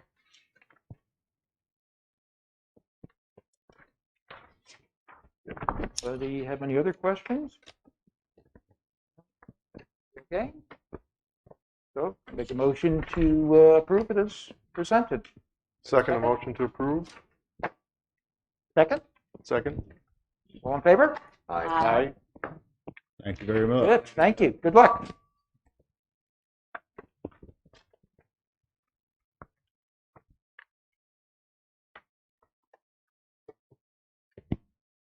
That's all? Do I need to make a motion to adjourn? We have one more item. One more? We Oh, do. I'm sorry. Absolutely. I'm skipping stuff here. Thank you, Rich. We have planning board meeting and scheduling. Official meetings. So this one in the past couple of weeks, I know I've talked to planning board over the past couple of months to start thinking about this as staff. I've gone a little bit back and forth on this, and there's a kind of a building dilemma in my head on really what to do. This is obviously, I'll just put on the record the reason why I am not going to be here is that I have a wedding date scheduled for November 27th, and I will be out of the country for the 2 weeks after that, and I will not be here. Moving the meeting back is presenting problems because I will not be here to be able to develop staff reports and get those documents out to you. Moving it up puts it 2 weeks after our November meeting and right in the middle of Thanksgiving. You're talking about the 18th? The 18th, yeah. The problem I'm going back and forth with my head is that we could have nothing on the agenda. And have, hey, we could use the break and break. Merry Christmas and then come back in January, ramp up. There also could be stuff that is on the agenda that would need to have a meeting. The reason why I did want to go ahead and start have this discussion and make a ruling on this is so that developers such as I'm expecting 2 project submittals potentially at this time. I didn't want to have them submit and then all of a sudden, hey, we don't have a December meeting a month before. I'm going back and forth with this. I have made preparations that if there needs to be a meeting, that the meeting could be covered. I just will not be here. So I'm trying to figure out what is the best way to move forward with this. Do we just need to move everything to potentially January if there is submittals in, or do we roll with a meeting and then I have coverage here for me? You're talking about on December 2nd? Mm-hmm. Just leave it as December 2nd with no changes. And then having you would assign a substitute. Yep. Or cancel the meeting. But you've kind of ruled out a November 18th meeting in your mind. Yes. Okay. Now, wait a minute. You've ruled out what? A November 18th meeting. Okay. How is all this going to fit with the? Yeah, I think we're going to have to. And then that's the other. Yes. I mean, if it's, I can provide a substitute. It just will not be me here. If that's what we wish to do. I think if that's what we will be knee deep in that project. I don't know that we're going to need any formal. Going to need the time. Information coming from Right. staff. We'll be continuing on something. Yep. As an opportunity for the 5 of us to meet. Okay. Which we don't have that opportunity to do routinely. Right. I think I'm a little overwhelmed with this coming up. And I think we would miss you, yes. But I think we do need to Okay. hash through some of these things and get it moving because February is not that far Correct. away. No, it's not. Correct. And like I said, 2 months ago, that was somewhat easier conversation in my head to have with y'all about not having a December meeting. In the past 2 weeks, that has drastically changed in my head. Yep. I just think we almost need 2 meetings each month because.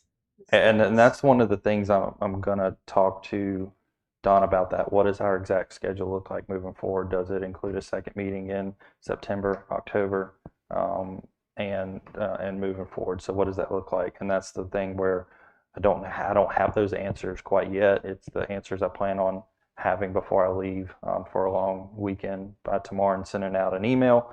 But if that's the decision to have the December meeting, I have already started making preparations to have a replacement here in my absence and go from there and start that scheduling process. I understand the overwhelmness, and there might be other things on the agenda that could be submitted, as I've gotten words from developers that could be coming into the pipeline as well. So I want to be respectful of that. I want to be respectful of your time, and very looking forward to turning my phone off for 2 weeks as well. So.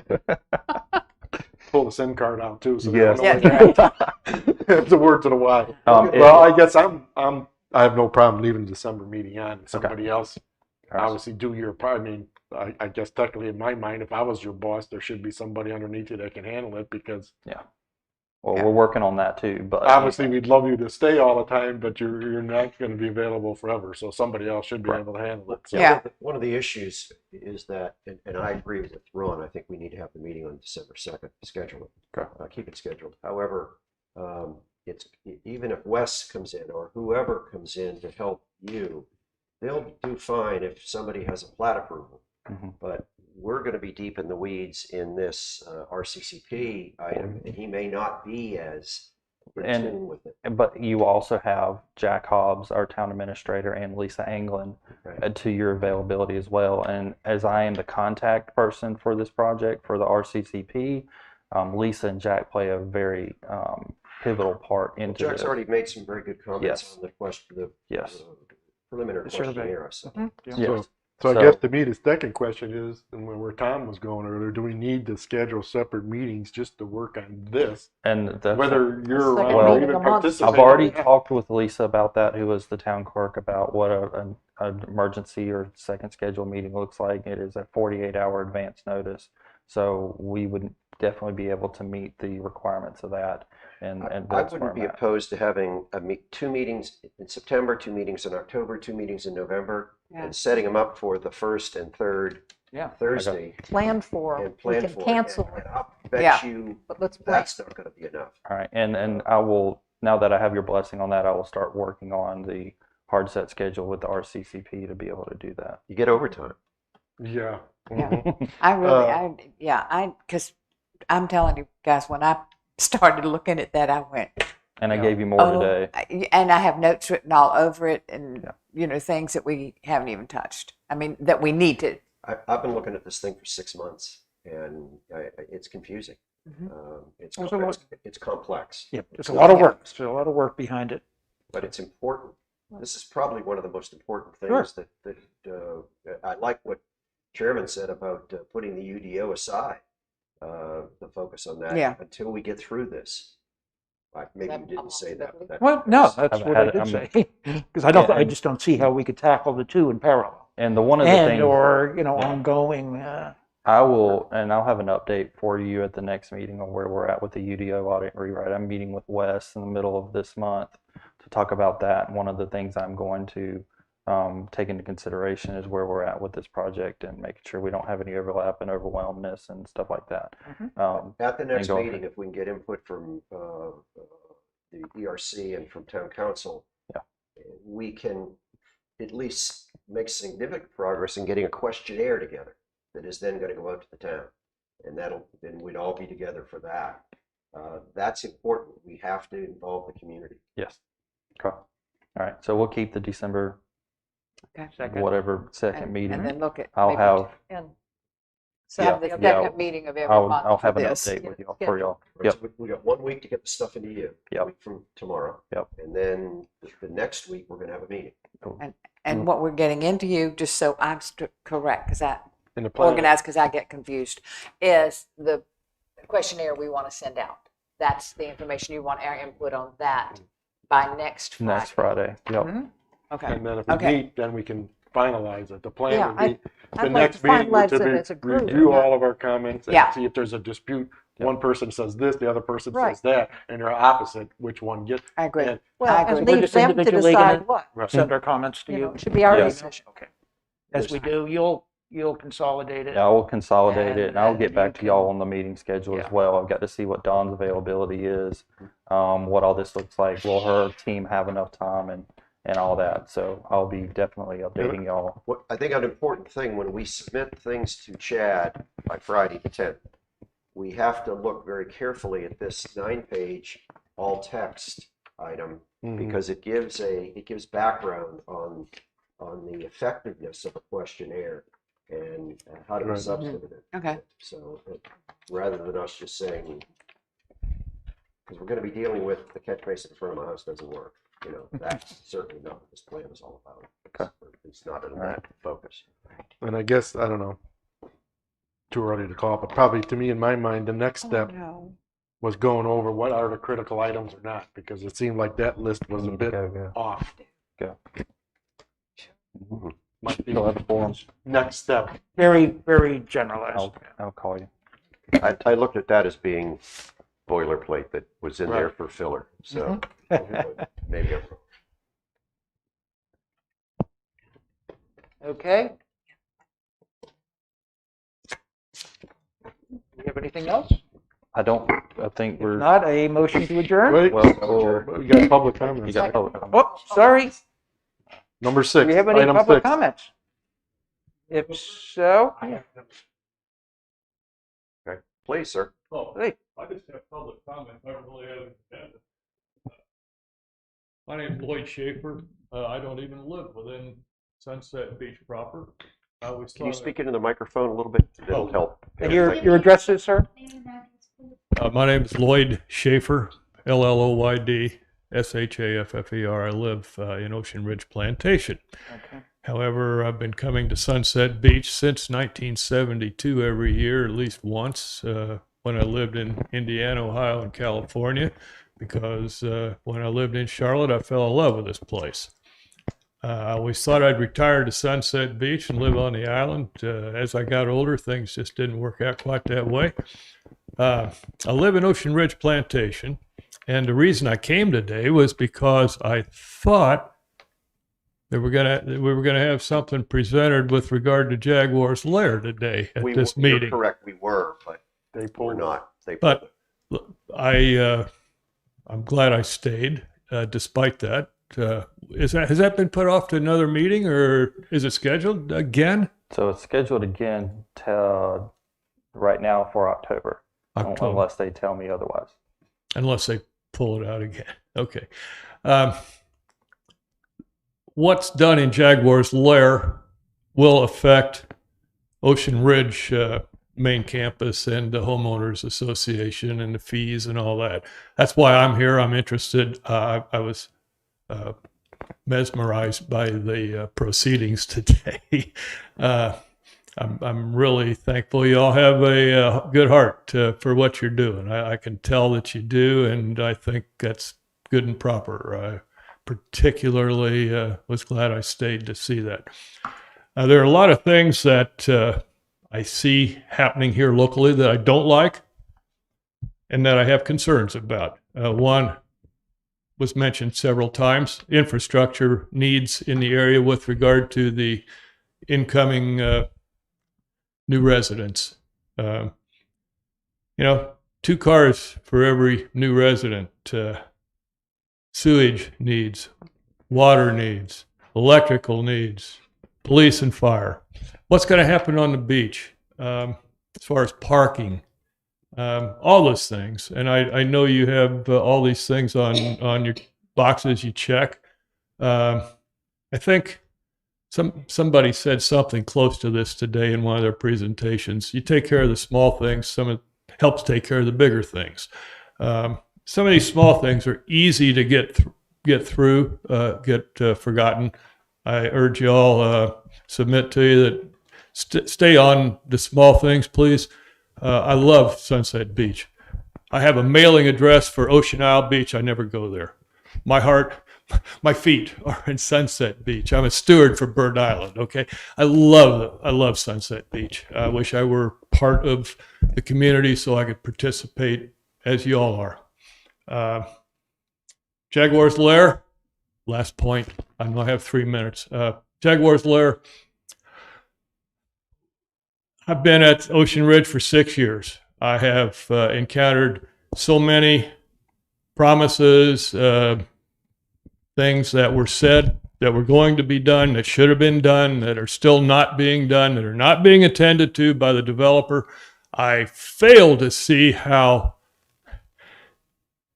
he could come back. I mean, y'all had your own go around with him on Jaguar's Lair. I urge you, caution, please, err on the side of caution with this gentleman and his organization, because he isn't worth listening to. He doesn't make good on anything he says, particularly. You can't count on it. I mean, yeah, I'm sure there's some things he makes good on, but you can't count on it. Okay, thank you. Thank you very much. Now we'll try it again. Motion to adjourn? Is there another? Did you change your mind? No. Okay. Real quick, Okay. Mr. Chair, I put on here director and staff comments. Did you want to forego that until the next meeting, or did you Oh, I want? thought you had that already. I'm sorry. It's all right. This was a request by Mr. LeBruno that we bring this back, and I can just update y'all on some things. One of the things that he wanted an update on and just provide, I think it's good practice, where we move stuff to council and when it ends up happening to it. I know we've been working on a lot since I've gotten here, a lot since the beginning of the year. I think 4 or 5 text amendments and stuff like that. All the text amendments that we have made a motion to council to look at and adopt and approve has been approved. And with your recommendations, the only one that is still lingering out there that will have a public hearing set for next Tuesday, the 7th, is the accessory structure, swimming pools, hot tubs, privacy fences in the AF1. And one of the things that one of the council members brought up is stuff that has been missed from 2012 that was supposed to be taken out of the Muni Code, the General Code, and put into the UDO that was not there. And I think this is one of the things that was there. Me not knowing the long history of that, that type of thing. I think that's where your future agenda items potentially comes into what should already be in that document, as I'd see, and then also taking that into consideration with the audit and the rewrite of the UDO, making sure those things are in there. But I wanted to give you all an update on that, and I just thank you for your time today. Thank you. Thank you.